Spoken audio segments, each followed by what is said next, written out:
Hello everyone, my name is Haris chaos. आज के इस वीडियो में हम स्टार्ट करने वाले हैं डीएससी का 5th unit which is indexing and multiway trees. तो चलिए शुरू करते हैं। चैप्टर कंपैरेटिवली 4th यूनिट से इजियर है क्योंकि इंडेक्सिंग वाला जो पार्ट है उसमें थियरी है, आप अच्छे से सब कुछ समझ जाओगे। तो चलिए स्टार्ट करते हैं। इंडेक्सिंग का मतलब क्या है? इंडेक्सिंग का मतलब है एलिमेंट्स को एक्सेस करना डेटा स्ट्रक्चर में उनका पोजीशन यूज करके, और उनके पोजीशन को क्या कहा जाता है? इंडेक्स कहा जाता है। मतलब आप इंडेक्स को एक्सेस करते हो फाइल के, उसको ही आप इंडेक्सिंग बोलते हो। कैसा करते हो आप? Without searching from the beginning. आप स्टार्टिंग से ट्रेवर्स नहीं करते बैठते उसमें, डायरेक्टली जो इंडेक्स है आपके पास उसके पास चले जाते हो, उसको आप बोलते हो इंडेक्सिंग। तो देखिए, इंडेक्स का अगर डेटाबेस में स्ट्रक्चर बोले तो कैसा होता है? एक सर्च की होती है जिसके थ्रू आप सर्च करोगे, वो जनरली वही होती है जो आपका डेटा होता है। मतलब फॉर एग्जांपल, अगर मेरा डेटा स्टोर्ड है roll number wise, roll number 101, 102 वगैरह वगैरह, 101, 102, 103, और इनका कुछ ना कुछ डेटा है, इनका नाम, एड्रेस और बहुत कुछ है उसमें। अभी इसके अंदर सीक्वेंशियली आप सर्च करते बैठोगे तो आपका बहुत टाइम वेस्ट होगा।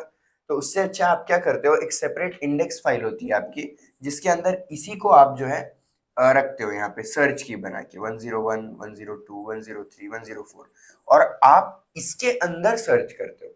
और फिर एक डेटा रेफरेंस भी होता है साथ में, जो पॉइंटर होता है, ये पॉइंट करेगा यहाँ पे। तो फिर ये सारे आपके सर्च कीज होते हैं, इनको इनके पास आप जाते हो।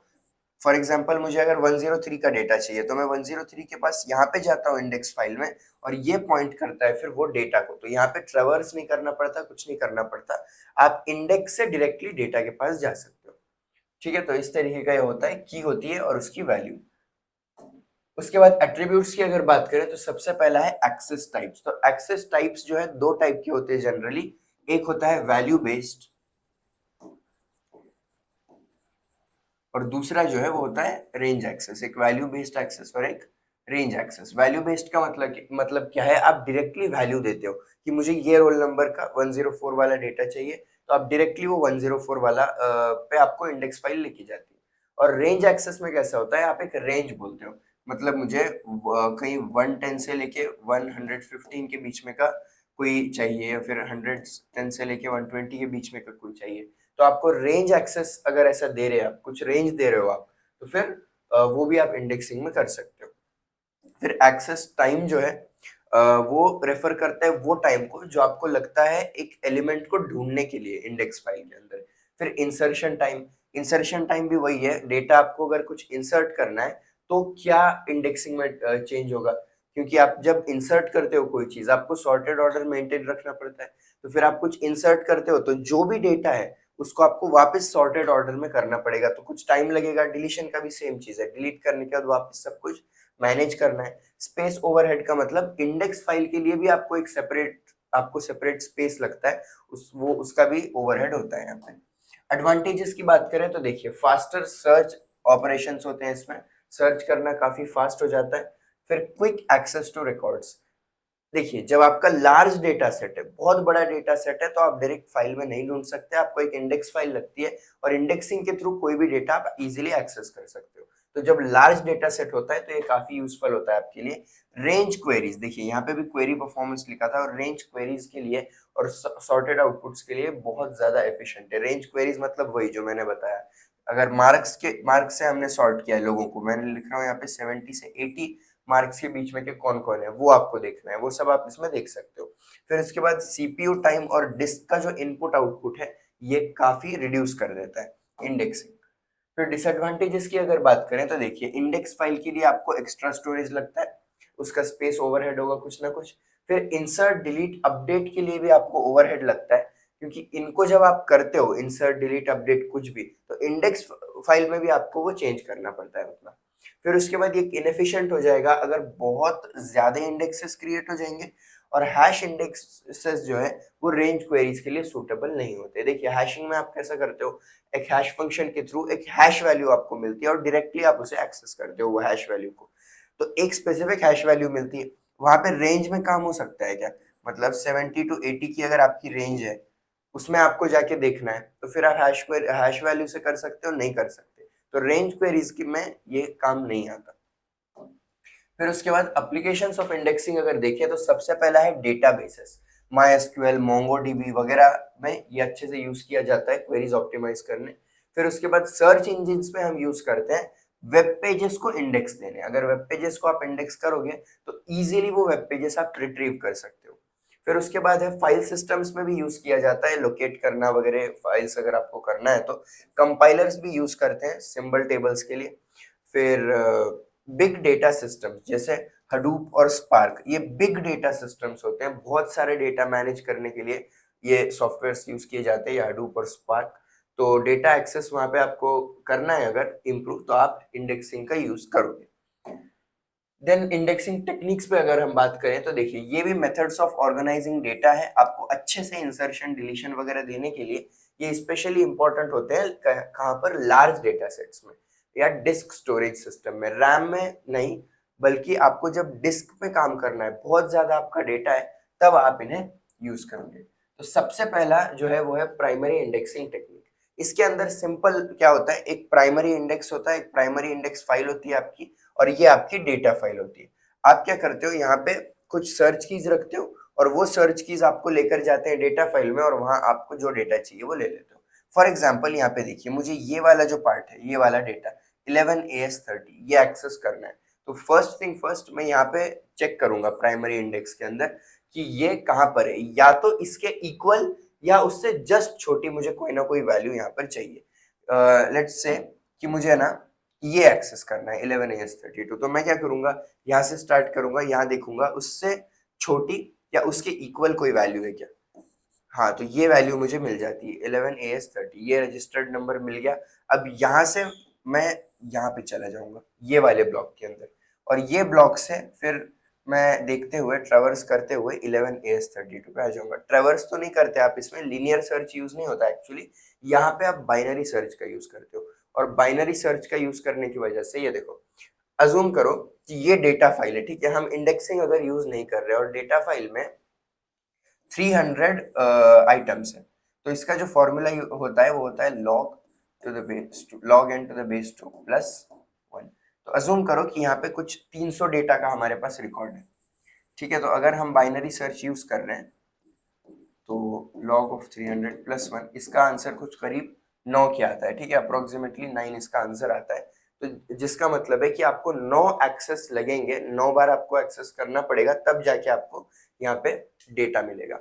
वही अगर आप एक इंडेक्स फाइल यूज करते हो, ठीक है, और इंडेक्स फाइल में कितना, हम 3 चीजें रख रहे हैं, बस 3 चीजें, और यहाँ से हम वहां पे जाएंगे।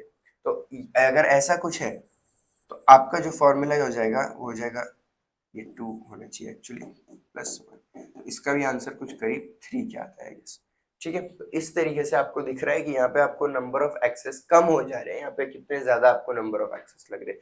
तो इंडेक्स फाइल इंडेक्सिंग अगर आप करते हो तो डेटा रिट्रीव करना, एक्सेस करना काफी आसान हो जाता है। तो यही डायग्राम बना के आप बता सकते हो, यहाँ से आप ये डेटा पे गए और फिर ये आपको यहाँ पर लेकर आया, और यहाँ से आप जो है जो डेटा आपको चाहिए था वो इजीली मिल गया। Instead of traversing through the complete file, आप एक इंडेक्सिंग फाइल यूज करते हो, प्राइमरी इंडेक्स फाइल, जो आपको लेके जाती है। फिर इसके बाद है सेकेंडरी इंडेक्स फाइल। यहाँ पे कैसा होता है देखिए, यहाँ पे 2 इंडेक्स फाइल्स होते हैं, एक आपका प्राइमरी लेवल इंडेक्सिंग पे और बाद में एक इंटरमीडिएट इंडेक्सिंग की जाती है। अगर डेटा बहुत ज्यादा है आपका तो, और आपको उसमें भी पार्ट्स करके रखना है, तब आप ये यूज कर सकते हो। जैसे देखो 10 है, 100 है, फिर इसके बाद अब मुझे कहाँ पे जाना है, अजूम कर लो यहाँ पे कुछ 15 वगैरह भी है, ठीक है, अगर ऐसा कुछ है 15, 20, 25, तो और मतलब समझने के लिए वो होगा। तो मुझे अभी 15 पे जाना है, तो मुझे 15 पे अगर जाना है तो मैं ये 10 पे जाऊंगा, क्योंकि वो ही सबसे कम वैल्यू है। फिर उसके बाद सीधा 100 है, फिर ये 10 कहाँ लेकर जाएगा, यहाँ 10 पर, और फिर ये 10 यहाँ लेके जाएगा, और 15 हम इजीली एक्सेस कर सकेंगे यहाँ पे। तो यहाँ पे 2 इंडेक्स फाइल्स का आप यूज करते हो ताकि जो है और इजीली और फास्ट आप चीजों को एक्सेस कर पाओ, ठीक है। फिर इसके बाद है dense indexing technique. Dense indexing technique के अंदर क्या होता है, अभी ये बहुत ही सिंपल है। देखो इसमें कैसा है, आपका डेटा है, ये पूरा जो ब्लॉक है ये आपका डेटा है, ठीक है, और ये जो है ये आपकी इंडेक्सिंग फाइल है। ये इंडेक्सिंग फाइल जो है हर एक के लिए एक है, मतलब आगरा के लिए भी एक हमने बना के रखा है, अमृतसर के लिए, भोपाल के लिए। अब आप बोलोगे क्या सेंस बनता है इसमें, ये मत ही यूज करो ना, क्योंकि ये यूज अगर आप कर रहे हो तो फिर ये बगैर यूज करे भी आप यहीं से कर ले सकते हो, क्योंकि वो तो उतना ही है, मतलब यहाँ पे इंडेक्स भी उतना ही है और ये भी डेटा भी उतना ही है। बट एक्चुअली ऐसा नहीं होता, क्योंकि आप जब चीजें एक्सेस करते हो इंडेक्स के थ्रू तो उतनी मेमोरी आपको नहीं लगती जितना आपको लगेगा एक्चुअल उसके अंदर काम करते हुए, एक्चुअल फाइल के। तो आप यहाँ पे क्या करते हो, हर एक के लिए एक पॉइंटर और एक सर्च की रखते हो, ठीक है। हर एक डेटा के लिए आपके पास यहाँ पे एक पॉइंटर और एक सर्च की अवेलेबल होगी। तो मुझे कुछ भी चाहिए यहाँ पे, जैसा मुझे चेन्नई से जाना है तो ये पॉइंटर डायरेक्टली मुझे चेन्नई पे ही लेके जाएगा। ऐसा नहीं कि मुझे यहाँ से ये लेके जाएगा कोई दूसरी जगह, फिर वहां से मुझे दूसरा ढूंढना पड़ेगा, जैसा हमने प्राइमरी इंडेक्सिंग में देखा था। इसमें वैसा नहीं है, इसमें हर एक के लिए एक की वैल्यू प्रेजेंट होती है।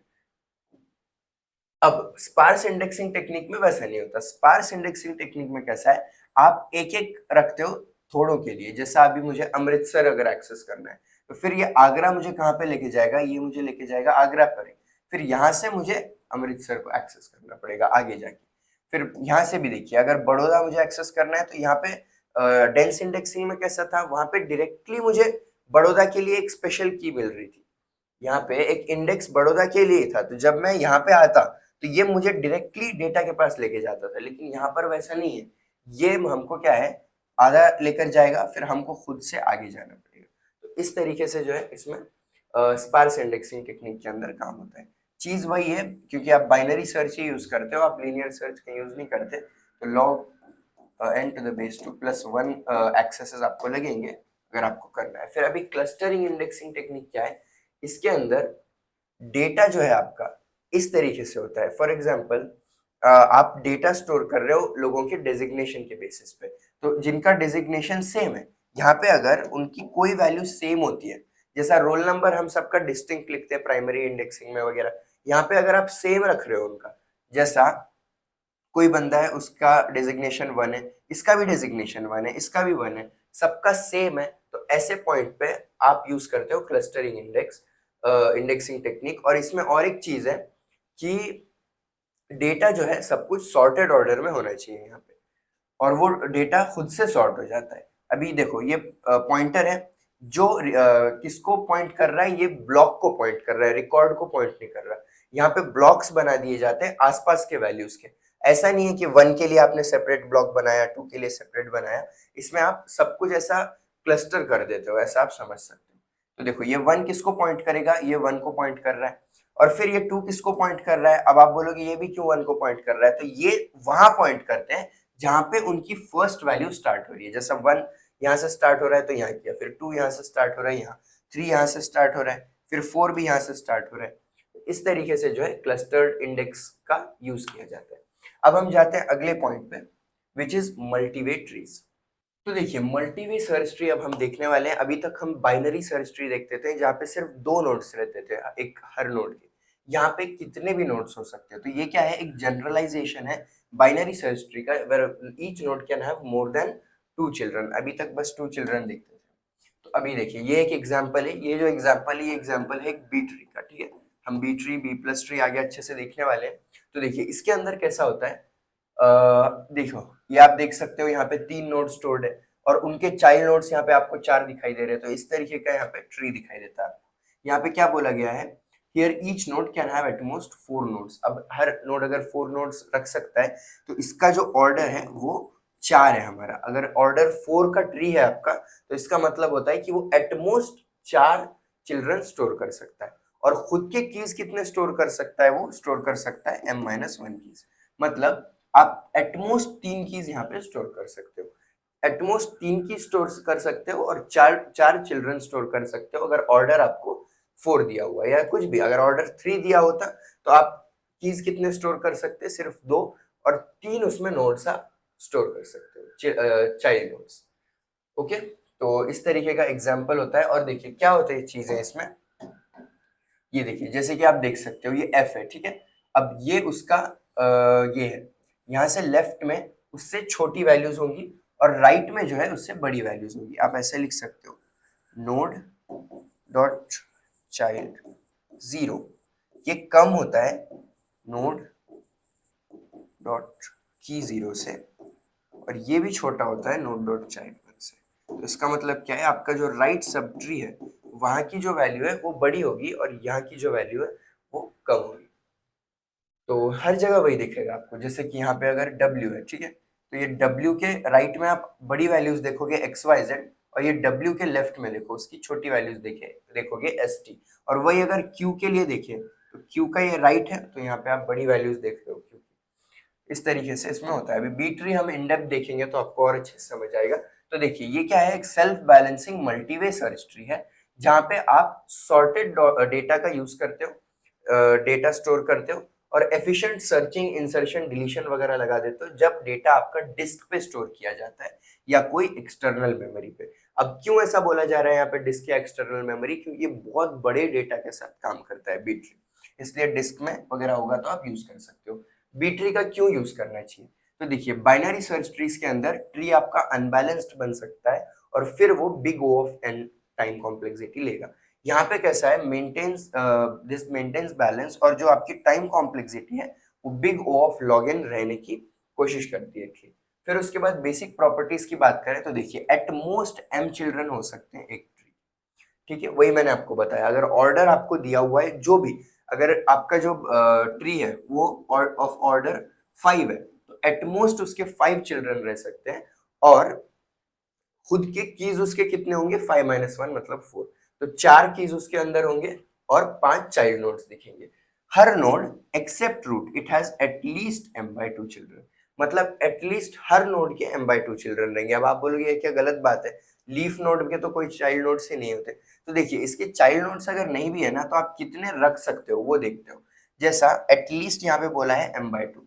अब देखो मेरा m अगर 5 है, ओके, लेट्स अज्यूम 5 है, तो 5/2 का सील फंक्शन आपको करना है। सील फंक्शन का मतलब क्या होता है, देखिए 5/2 आप करोगे तो इसका आंसर क्या आ गया, 2.5 विच इज इक्वल टू 3। तो ऐसा 2.5 है तो उसको 3 कर देते हो, 2.3 है तो उसको आप 3 कर देते हो, आगे की जो इंटीजर वैल्यू वो आपको करते हो। तो इसका मतलब क्या है, हर नोड एक्सेप्ट रूट नोड उसके कितने चिल्ड्रन हो जाएंगे, अगर हमारा ऑर्डर 5 दिया हुआ है 3 चाइल्ड नोड्स उसके दिखेंगे आपको। फिर उसके बाद कीज जो है नोड में वो इंक्रीजिंग ऑर्डर में सॉर्ट किए जाते हैं, और फिर सारे लीफ नोड्स जो है वो आपको सेम लेवल पे दिखेंगे, और इंटरनल नोड्स जो है सर्च को गाइड करते हैं by dividing the key ranges. अभी आप एग्जांपल देखो, ठीक है, पहले एडवांटेजेस देख लेते हैं। यहाँ पे बैलेंस्ड हाइट होती है इसलिए ऑपरेशंस काफी फास्ट होते हैं। ये सूटेबल होता है लार्ज डेटा सेट्स के साथ डिस्क में हम यूज करते हैं या एक्सटर्नल मेमोरी वगैरह पे। ये डिस्क के रीड राइट्स या फिर इनपुट आउटपुट को बहुत ज्यादा कम कर देता है। फिर उसके बाद डिसएडवांटेजेस की बात करें तो देखिए बाइनरी ट्री से कॉम्प्लेक्स है, बट और उसके साथ ही ये आइडियल नहीं है इन मेमोरी ऑपरेशंस के लिए। इन मेमोरी ऑपरेशंस का मतलब क्या होता है, जो आपके रैम के अंदर होते हैं। तो रैम के ऑपरेशंस के काम का नहीं है ये, इसको आप डिस्क में ही आपको यूज करना पड़ता है। एक्सटर्नल मेमोरी में बड़े डेटा के साथ, छोटे डेटा के साथ रैम के अंदर आप इसको यूज नहीं कर सकते, और ये बीएसटी से थोड़ा सा कॉम्प्लेक्स भी है। एप्लीकेशंस की बात करें तो देखिए डेटाबेस इंडेक्सिंग में यूज किया जाता है, माइस्क्यूएल, पोस्टग्रेसक्यूएल वगैरह। फिर उसके बाद फाइल सिस्टम्स में यूज किया जाता है NTFS, HFS plus. Operating systems में से हम यूज करते हैं, और सर्च इंजिन के अंदर भी इसे यूज करते हैं। ओके, अब insertion in a B tree, चलिए ये देखते हैं। जब भी आपको की इंसर्ट करना है तो आप क्या करोगे, करेक्ट लीफ नोड ढूंढोगे जहां पे आपको इंसर्ट करना है, इंसर्ट करोगे की को सॉर्टेड ऑर्डर में। और अगर वो नोड ओवरफ्लो हो जाता है, मतलब अभी हमने देखा ना एटमोस्ट कितने नोड स्टोर कर सकते हो आप, अगर मान लो एटमोस्ट वहां पे आप 3 नोड स्टोर कर सकते हो और आप एक नोड ऐड करने से वो 4 हो रहे, तो इस मोमेंट पे आप क्या करोगे, जो नोड आपने अभी ऐड करने की कोशिश की या फिर वो ऑर्डर में जो भी होगा उसको बीच वाला उसको स्प्लिट करके दोनों को लेफ्ट राइट में भेज दोगे। एग्जाम्पल देखेंगे तो और अच्छे से आप समझ जाओगे। तो चलिए यहाँ पे हमको एक बी ट्री बनाना है जिसका ऑर्डर 5 है और ये गिवन डेटा है। तो देखिए आपको क्या करना है, सबसे पहले देखना है उसका ऑर्डर क्या है। यहाँ पे है ऑर्डर 5, ऑर्डर 5 है मतलब maximum number of keys that you can hold are 4, ठीक है। एक माइनस आपको करके देखना है, उतने कीज इसके अंदर होने वाले। तो 4 कीज जो है आप डायरेक्टली स्टार्टिंग में उठा सकते हो, 4 कीज ले लो और लिख दो, और उन्हें असेंडिंग ऑर्डर में लिखो। तो इसको मैं अगर असेंडिंग ऑर्डर में लिखूं तो ये कुछ इस तरीके से होगा, 10, 12, 50, 85, ठीक है। ये हमारा काम हो गया। और अभी देखिए ये 4 नोड्स है, देखिए 4 लिखा था मैंने, इसका ऑर्डर 5 है, मतलब इसमें चाइल्ड नोड्स कितने आप स्टोर कर सकते हो, 5। तो कुछ इस तरीके से आप इसका डायग्राम बनाइए जब भी आप बनाने वाले हो, कि आप 5 नीचे दिखा रहे हो, क्योंकि ये 5 फिर 5 जगह पर ऐसे नोट्स उनके दिखाएंगे, ठीक है। इस तरीके से आप दिखा, तो ये स्टेप 1 हो गई आपकी। अब स्टेप 2 में आपको एक एक डेटा इंसर्ट करते जाना है। अभी मैं यहाँ से 6 इंसर्ट करूंगा, तो देखिए 6 मैं यहाँ इंसर्ट कर सकता हूँ क्या? अगर मैंने यहाँ पे 6 इंसर्ट कर दिया तो मेरा एटमोस्ट में नोट्स कितने स्टोर कर सकता हूँ, 4। यहाँ पे मैंने अगर इंसर्ट कर दिया तो वो 5 हो जाएंगे, तो फिर ये ओवरफ्लो हो जाएगा और हम उसको ऊपर ले लेंगे बीच के वैल्यू को। तो देखो अगर मैं 6 इंसर्ट करता हूँ इसके अंदर, तो मेरी सीक्वेंस क्या बनेगी, 6 10 12 50 85, ठीक है। ये आपकी सीक्वेंस बनेगी अगर आप 6 इंसर्ट करते हो। तो अब मान लो 6 इंसर्ट कर रहे हो आप, और इसकी मिडल वैल्यू कौन सी है, सब में बीच की 12 है। तो अभी आप क्या करते हो, 12 को ऊपर ले लेते हो और ये दोनों को स्प्लिट कर दोगे। तो वो मैं आपको करके बताता हूँ, ठीक है। ये यहाँ पे अब देखो 12 को हमने ऊपर ले लिया, या अब ये 1 है तो इस ये 2 जगह पे पॉइंट करेगा, ठीक है। किधर किधर, ये 6 10 और 50 85 जो है यहाँ पे आपको दिखेंगे, 6 10 और यहाँ पे 50 85, ठीक है। इस तरीके से आपका काम हो गया। अब आपको एक एक डेटा इंसर्ट करते जाना है। अब मैं 60 इंसर्ट करूंगा। 60 अगर मुझे इंसर्ट करना है तो मैं कैसे करूंगा, देखिए मैं उसको पहले 12 से कंपेयर करूंगा, फिर 12 के राइट में जाएगा या लेफ्ट में जाएगा, 60 तो बड़ा है तो वो राइट में जाएगा, और यहाँ पे आने के बाद आप उसे 50 से कंपेयर करो, 50 से बड़ा है तो राइट में आप उसको 50 के डाल दोगे। तो अभी क्या सीक्वेंस बनेगी, देखिए 50 60 85। अब मुझे यहाँ पे स्प्लिट वगैरह करने की कुछ जरूरत है क्या, बिल्कुल कुछ जरूरत नहीं है, क्योंकि 4 नोट्स तो मैं स्टोर कर सकता हूँ, 4 कीज, और यहाँ पे तो 3 ही हो रहे हैं। तो देखो मैं यहीं पे आपको करके बता देता हूँ, आप अगले स्टेप में प्रॉपरली करना आंसर्स में। यहाँ पे 60 आ जाएगा और जो है यहाँ पे आ जाएगा 85, ओके। अब मुझे क्या इंसर्ट करना है, अब मुझे 70 इंसर्ट करना है। तो 70 फिर 12 से कंपेयर होगा, फिर यहाँ पे आएगा और यहाँ पे इंसर्ट हो जाएगा। अब जैसे ही मैं यहाँ पे इंसर्ट करूंगा तो देखिए कैसे इंसर्ट होगा, वो 50 60 70 और 85, ठीक है। इतना हमने इंसर्ट कर दिया। अब मुझे 80 इंसर्ट करना है इसके बाद। अब 80 इंसर्ट करना है तो देखो वही सेम लॉजिक, 12 से कंपेयर होकर राइट में आएगा, लेकिन यहाँ पे मैं 80 इंसर्ट कर सकता हूँ क्या, नहीं, क्योंकि एटमोस्ट 4 नोड्स उसमें आप स्टोर कर सकते हो कीज, और वो हो गए। तो अब जो मान लो मैंने अगर 80 को इंसर्ट किया तो सीक्वेंस क्या बन जाएगी, 50 60 70 80 85। अब इसमें से आपको मिडल वैल्यू निकालनी है और उसको स्प्लिट कर देना है। तो 75 को आप ऊपर लोगे और 2 पार्ट्स में स्प्लिट कर दोगे। तो चलिए मैं यहीं पे करता हूं इसको।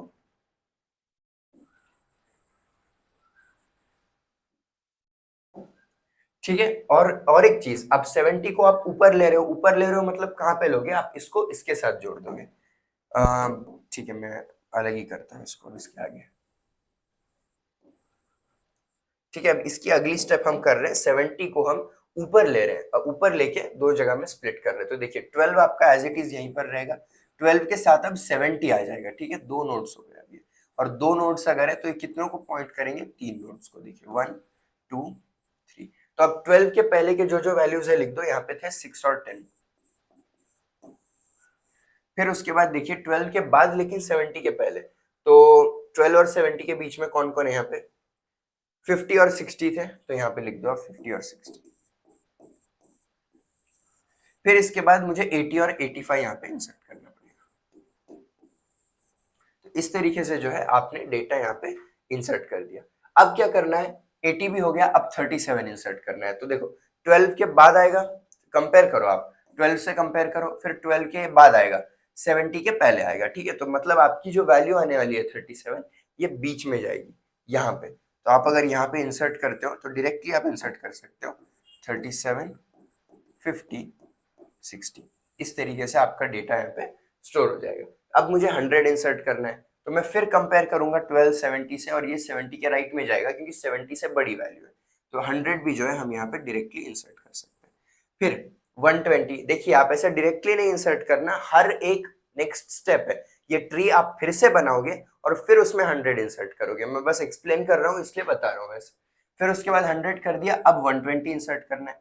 तो अब देखो 120 मैं क्या करूंगा, यहाँ पे कंपेयर करूंगा, 70 से कंपेयर किया, अब 70 से बड़ा है 120 तो वो राइट में जाएगा, और मुझे पता है कि मैं एटमोस्ट 4 नोड्स तो स्टोर कर सकता हूँ, तो मैं 120 भी इसी के साथ यहाँ पे स्टोर कर दूंगा। अब मुझे क्या करना है 65, अब 65 है मतलब 70 से पहला है, 12 के बाद है, मतलब ये यहाँ पे कहीं आने वाला है बीच में, ठीक है। तो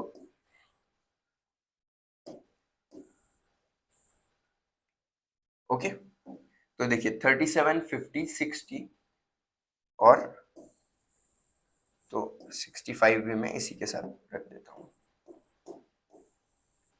ठीक है। इस तरीके से 65 तक मैंने इंसर्ट कर दिया। अब मुझे 150 इंसर्ट करना है, तो 150 इंसर्ट करना है तो मैं क्या करूंगा, 70 से कंपेयर करूंगा, यहाँ जाऊंगा और 150 को यहाँ पे इंसर्ट कर दूंगा। लेकिन देखिए 4 नोड्स एटमोस्ट इंसर्ट कर सकते हो, यहाँ पे 5 हो गए, तो अब आपको स्प्लिट करना पड़ेगा फिर से, वो आप इंसर्शन नहीं कर सकते। देखो 80, 85, 100, 120, 150, इसकी मिडल वैल्यू कौन सी है, यहाँ पे बीच की वैल्यू जो आप देख सकते हो वो 100 है। 100 को आप ऊपर लोगे और इसे स्प्लिट कर दोगे दो जगहों में, और 100 को जैसे ही आप ऊपर लोगे ये 70 के साथ यहाँ पे लग जाएगा। ओके, सो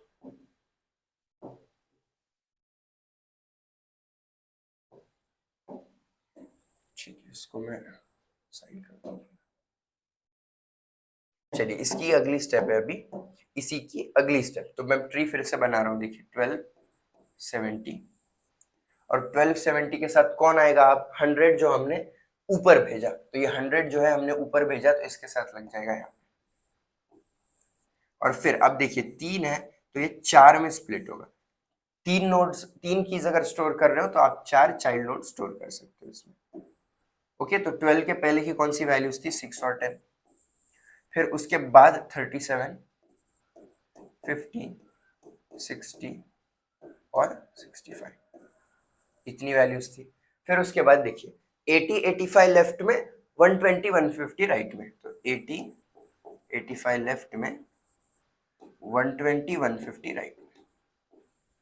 इस तरीके से जो है डेटा हमने यहाँ पे डाल दिया। अब मुझे क्या करना है, 62 इंसर्ट करना है, तो 62 इंसर्ट करना है तो देखिए कंपेयर करते जाओ, 12 के बाद आएगा 70 के पहले, मतलब 62 आपका यहाँ पे आने वाला है। तो वही सेम चीज हो गई, अगर आप यहाँ पे 62 इंसर्ट करने की कोशिश करोगे तो आपकी सीक्वेंस क्या बन जाएगी, 37, 50, 60, 62 और 65। तो अब यहाँ से मिडल वैल्यू कौन सी है, यहाँ पे आप मिडल वैल्यू 60 देख सकते हो, तो इसको आप ऊपर लोगे और दोनों को दो साइड स्प्लिट कर दोगे, ठीक है। तो अभी इसका अगला जो है मैं नेक्स्ट पेज पे करता हूँ। तो ऊपर है 1270, 100, 12, ओके। ये देखिए ये 60 क्या हो रहा है, 60 है इसके बीच में, और 60 स्प्लिट होके ऊपर जा रहा है, ठीक है। तो 60 स्प्लिट होके ऊपर जा रहा है तो 60 यहाँ पे आएगा, तो 12, 60, 70, 100 आपके रूट नोड्स होने वाले, 12, 60, 70, ठीक है। अब यहाँ पे आपको 4 नोड्स दिखाई दे रहे हैं, तो चाइल्ड नोड्स कितने होंगे यहाँ पे, 5, मतलब यहाँ से आपको 5 डेटा दिखाना है। ओके, अब 12 के पहले तो वही है जो हमेशा रह रहा है बार बार, 6 और 10, और 12 और 60 के बीच में कौन है, देखिए 12 और 60 के बीच में 37 और 50 आ जाएंगे, 37 और 50। फिर इसके बाद देखिए 60 के लेफ्ट में 37, 50, राइट में 62, 65, 62, 65, और ये 70 के राइट में था 80 और 85, एंड आई गेस इसके राइट में 120 और 150 था, 120 और 1, इस तरीके से आप इतना बीट ट्री तो बना ही ले सकते हो। फिर इसके बाद कहाँ तक हमने इंसर्शन किया देखते हैं। लास्ट हमने जो की इंसर्ट की थी वो कौन सी थी, 62। अब 62 के बाद मुझे 30 इंसर्ट करना है। अब 30 कैसे इंसर्ट करूंगा मैं, चेक करते जाओ, 12 के बाद आप इंसर्ट करोगे लेकिन 60 से पहले, तो 60 से पहले 12 के बाद, तो अभी आपको वो वाली वैल्यू पे जाना है जो दोनों के बीच में, एंड 12 के बाद लेकिन 60 के पहले, मतलब यहाँ पे, तो आपको यहाँ पे जो है इंसर्ट करना पड़ेगा 30 को। 30 को यहाँ इंसर्ट करना है तो आप डायरेक्टली क्या इंसर्ट कर सकते हो क्या उसको, ऐसा, ठीक है, बिल्कुल आप इंसर्ट कर सकते हो, क्योंकि देखो 60 है, उसके पहले की वो वैल्यू है, तो यहाँ 30 आपका डायरेक्टली आ सकता है क्योंकि एटमोस्ट आप 4 नोड स्टोर कर रहे हो। अब मुझे 17 को इंसर्ट करना है। अब 17 अगर इंसर्ट करना है तो देखिए 17 क्या है, 12 से बड़ा है लेकिन 60 से छोटा है, तो 17 भी आपका यहीं पे आ जाएगा। तो वो भी मैं इसके साथ इंसर्ट कर देता हूँ 17।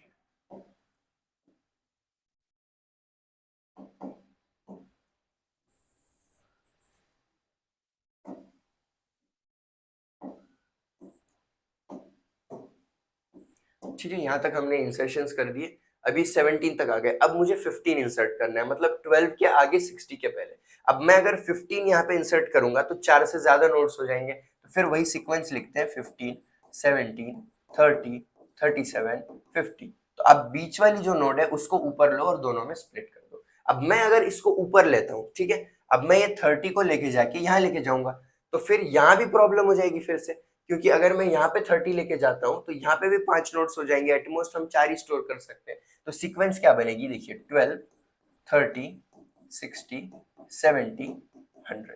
तो इससे क्या होगा, अब 60 आपकी मिडल वैल्यू है वो सब में ऊपर चली जाएगी। तो अभी अगर मैं ये ट्री को बनाऊं तो देखिए एटमोस्ट सब में ऊपर कौन होगा आपका, सब में ऊपर अभी आने वाला है 60। सबसे टॉप पे अभी आपका जो नोड रहने वाला है वो है 60, और फिर 60 के लेफ्ट में कौन रहेगा, राइट में कौन रहेगा, जो आपने यहाँ लिखा है उसी के बेसिस पे देखो। ये 12 था, 12, 30, 70, 100। देखिए 12, 30 और यहाँ पे आ गया 70 और साथ ही साथ 100। अब ये देखो दो कीज है, दो कीज है, मतलब चाइल्ड नोड्स कितने वाले, एक ज्यादा 3। ये देखिए 1, 2, 1, 2। चलिए अभी डेटा इंसर्ट करते हैं। तो लेफ्ट में इसके कौन था, 6 और 10 था। फिर बीच में कौन था, इसके आगे के वैल्यूज 30 से पीछे एक ही दिख रहा है यहाँ पे 17।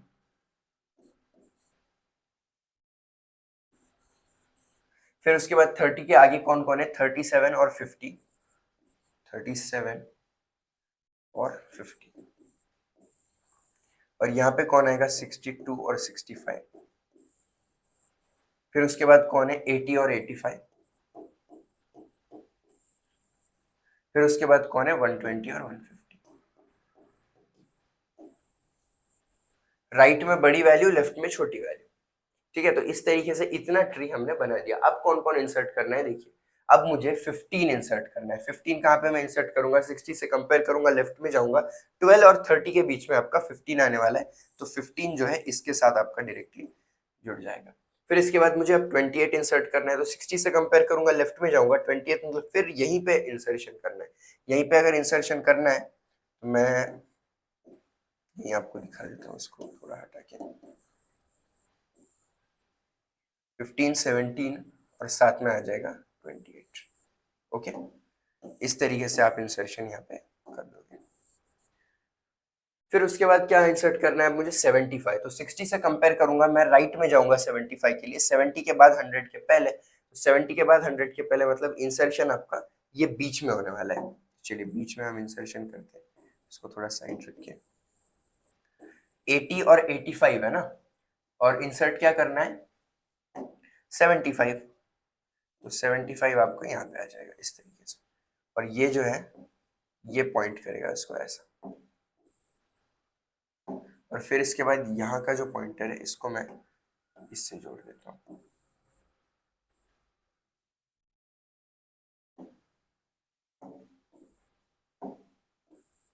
मैं ज्यादा फिर से सब कुछ लिखना ना पड़े इसलिए स्टेप्स छोड़ रहा हूँ, मैं डायरेक्टली डेटा डाल रहा हूँ। आपको हर स्टेप पे एक एक डेटा डालना है। एक बार 30 डालो, एक बार फिर से ड्रॉ करो टेबल, फिर 17 डालो, फिर से ड्रॉ करो टेबल, और 15 डालो। तो देखिए अभी यहाँ तक हमने कितना डेटा डाल दिया, 75 तक हमने डाल दिया। अब हमको एट लास्ट 78 डालना है। तो देखिए 70 के बाद आएगा, 100 के पहले आएगा। तो देखिए 75, 78, 80, 85 ऐसा आपका डेटा हो जाएगा। तो 75, 78, 80, 85, और फिर ये जो चाइल्ड हुआ इसका यहाँ पे 120 और 150। ओके, ओके तो ये हमारा फाइनल बी ट्री आप देख सकते हो, इस तरीके से दिखेगा, बहुत ही गंदे तरीके से बनाया हुआ है, बस एक्सप्लेनेशन करना था इसलिए ऐसा बना दिया। बट आप चाहे तो सेम क्वेश्चन फिर से रिपीट सॉल्व करो, थोड़ा सा प्रॉपर वे में सॉल्व करो, स्टेप बाय स्टेप करो। Step 1 insert these 4 digits, then step 2 insert 6, step 3 insert 60, और हर स्टेप पे ट्री फिर से बनाओ, क्लीन तरीके से बनाओ। और साथ ही साथ ये देखो, जब भी आप बनाते हो ना नोट्स, तो इनके कौन से चाइल्ड नोट्स होने वाले वो भी दिखाओ। बस यहाँ पे अगर ऊपर 2 दिखाई दे रहे हैं आपको कीज, तो आप नीचे 3 दिखाओगे। यहाँ पे 3 कीज है तो आप नीचे 4 दिखाओगे, मतलब उससे समझेगा कि वो 4 पॉइंटर्स है वहां पे। तो इस तरीके से भी आपको बना देना है। तो ये थोड़ा क्लीन तरीके से बनाइए आप, ठीक है। तो ये आपका फाइनल आंसर है, सही आंसर है, आप चेक कर लेना और फिर से रिपीट सॉल्व करना एक बार। अभी देखिए अगला जो क्वेश्चन है ना, सेम है बट ये थोड़ा सा इजी है, ये भी हम सॉल्व कर लेते हैं। यहाँ पे हमको क्या बोला है, ऑर्डर 3 बोला हुआ है। ऑर्डर 3 का मतलब क्या है, आपका m जो है गिवन है वो 3 है और जो चाइल्ड नोट्स आपके होने वाले हैं, अज्यूमिंग कीज जो है आपके n है, एक्चुअली कीज n नहीं होते। तो देखो एटमोस्ट आप जो आपके जो कीज होने वाले हैं वो यहाँ पे कितने स्टोर करोगे आप, n-1, मतलब आप 2 की स्टोर कर सकते हो अगर ऑर्डर 3 है तो चलिए वही करते हैं हम अभी। सबसे पहले 2 की स्टोर कर सकते हैं, मतलब मैं 2 लोगों को तो डायरेक्टली इंसर्ट कर ही सकता हूँ। तो मैं इनको अगर ऑर्डर में इंसर्ट करूँ तो 10-20 यहाँ पे आ जाएगा। चाहे तो आप वीडियो पॉज करिए, खुद सॉल्व करने की कोशिश करिए, अगर आंसर देखिए। अब 10-20 है तो ये 2 यहाँ पे कीज है, इनके 3 चाइल्ड नोट्स होने वाले, तो 3 चाइल्ड नोट्स होंगे, ये आपकी स्टेप 1 हो गई। अब मुझे 30 इंसर्ट करना है, तो 30 मुझे जब इंसर्ट करना है तो मैं इसी के आगे कर सकता हूँ।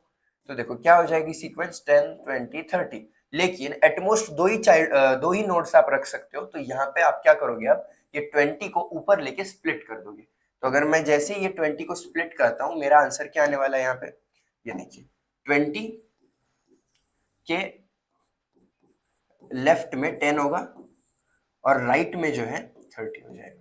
इस तरीके से आपका काम होता है। तो देखिए अभी मुझे नेक्स्ट जो इंसर्ट करना है वो है 15। अब 15 कहाँ में इंसर्ट करूंगा, 20 से कंपेयर करूंगा लेफ्ट में, और 10 के साथ मैं इसको यहाँ पे इंसर्ट कर सकता हूँ। तो 15 जो है मेरा यहाँ पे आ जाएगा और ये 30 ऑलरेडी। अब देखो 12 मुझे इंसर्ट करना है, तो 12 भी 20 के लेफ्ट में जाएगा, तो सीक्वेंस क्या बन जाएगी, 10, 12, 15। एटमोस्ट 2 की स्टोर कर सकता हूँ, इसलिए मिडल वैल्यू है ऊपर चली जाएगी। तो 12 जो है आपका ऊपर चला जाएगा अभी। तो चलिए मैं अभी इसको रखता हूँ साइड में। तो अब आपका 12 ऊपर चला जाएगा 20 के साथ, तो जो सीक्वेंस बनेगी वो होगी 12, 20। और यहाँ से अभी देखो 2 नोड्स है तो 3 की तरफ जाएंगे। लेफ्ट में आपके कौन होगा, 10, राइट में 15, क्योंकि आपको 12 और 20 के बीच की वैल्यू चाहिए, और फिर 20 से बड़ी जो वैल्यू है वो आपको यहाँ पे देखने मिलेगी। अब क्या इंसर्ट करना है मुझे, 12 भी कर दिया, 40 इंसर्ट करना है, तो 20 के राइट में जाऊंगा, 40 यहाँ इंसर्ट हो जाएगा। अब 50 इंसर्ट करना है तो वही चीज होगी, देखिए 30, 40, 50। तो आप क्या करोगे, 40 को ऊपर भेजोगे। लेकिन 40 को अगर आप ऊपर भेजोगे तो ऊपर भी तो जगह नहीं है, तो ऊपर भी जगह नहीं है, तो फिर से सीक्वेंस लिखो, 12, 20, 40 सीक्वेंस हो जाएगी क्योंकि आपने 40 को ऊपर भेजा। फिर ये 20 मिडल वैल्यू है, तो इसको आप फिर ऊपर भेजोगे, ठीक है। चलिए इसको भी मैं अभी साइड में रखता हूँ।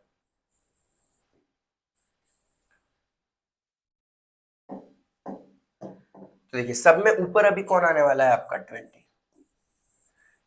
फिर 20 के लेफ्ट राइट में कौन आएगा, यही जो हमने लिखा, 12 लेफ्ट में 40 राइट में, 12 लेफ्ट में 40 राइट में। फिर अब इनके लेफ्ट राइट में कौन आएगा, तो देखिए 40 के राइट में जो है हमारे पास एक वैल्यू है जो अभी हम लेटेस्ट इंसर्ट कर रहे हैं, विच इज 50। फाइनल वैल्यू वही थी ना 50। फिर 40 के लेफ्ट में कौन होगा, ठीक है 1 बाय 1 ही जाते हैं। 12 के लेफ्ट में कौन होगा, यहाँ पे जो वैल्यूज है उसके बेसिस पे देखो, यहाँ पे 10 है और यहाँ पे 15 आ जाएगी।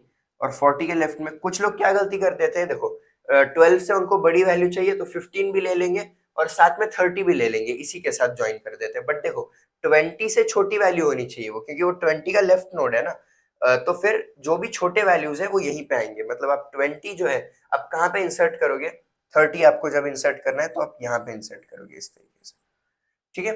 सो आई गेस 3 और ये 4, 7 कीज थे क्या, हाँ 7 कीज है। इस तरीके से आप इंसर्शन करते हो और आपका फाइनल आंसर कुछ इस तरीके से दिखेगा लास्ट में। ओके, आई होप ये भी आपको समझ आया। अभी हम जाते हैं नेक्स्ट पॉइंट पे, which is the pseudocode and algorithm. तो चलिए ये एल्गोरिथम हम अब देखते हैं। तो so let's begin writing the algorithm. एक मैं फंक्शन बना रहा हूँ जिसका नाम है इंसर्ट, और उसके अंदर हम दो पैरामीटर्स लेंगे, एक रूट और की। तो सबसे पहला आपको काम करना है, ये चेक करना है कि रूट आपका नल है क्या। अगर रूट इक्वल टू नल है तब आप क्या कर रहोगे, इसका मतलब है एम्प्टी ट्री है, और एम्प्टी ट्री है तो डायरेक्टली आप आपका जो भी नोड है वो इंसर्ट कर सकते हो।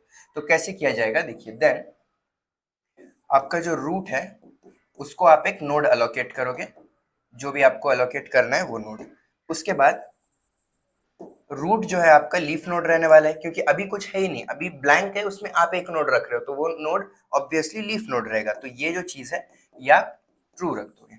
फिर इसके बाद नंबर ऑफ कीज कितने हैं यहाँ पे, वो रखोगे आप 1। रूट पे नंबर ऑफ कीज कितने हैं, एक ही है, और वो की को अभी इस तरीके से आप स्टोर करोगे।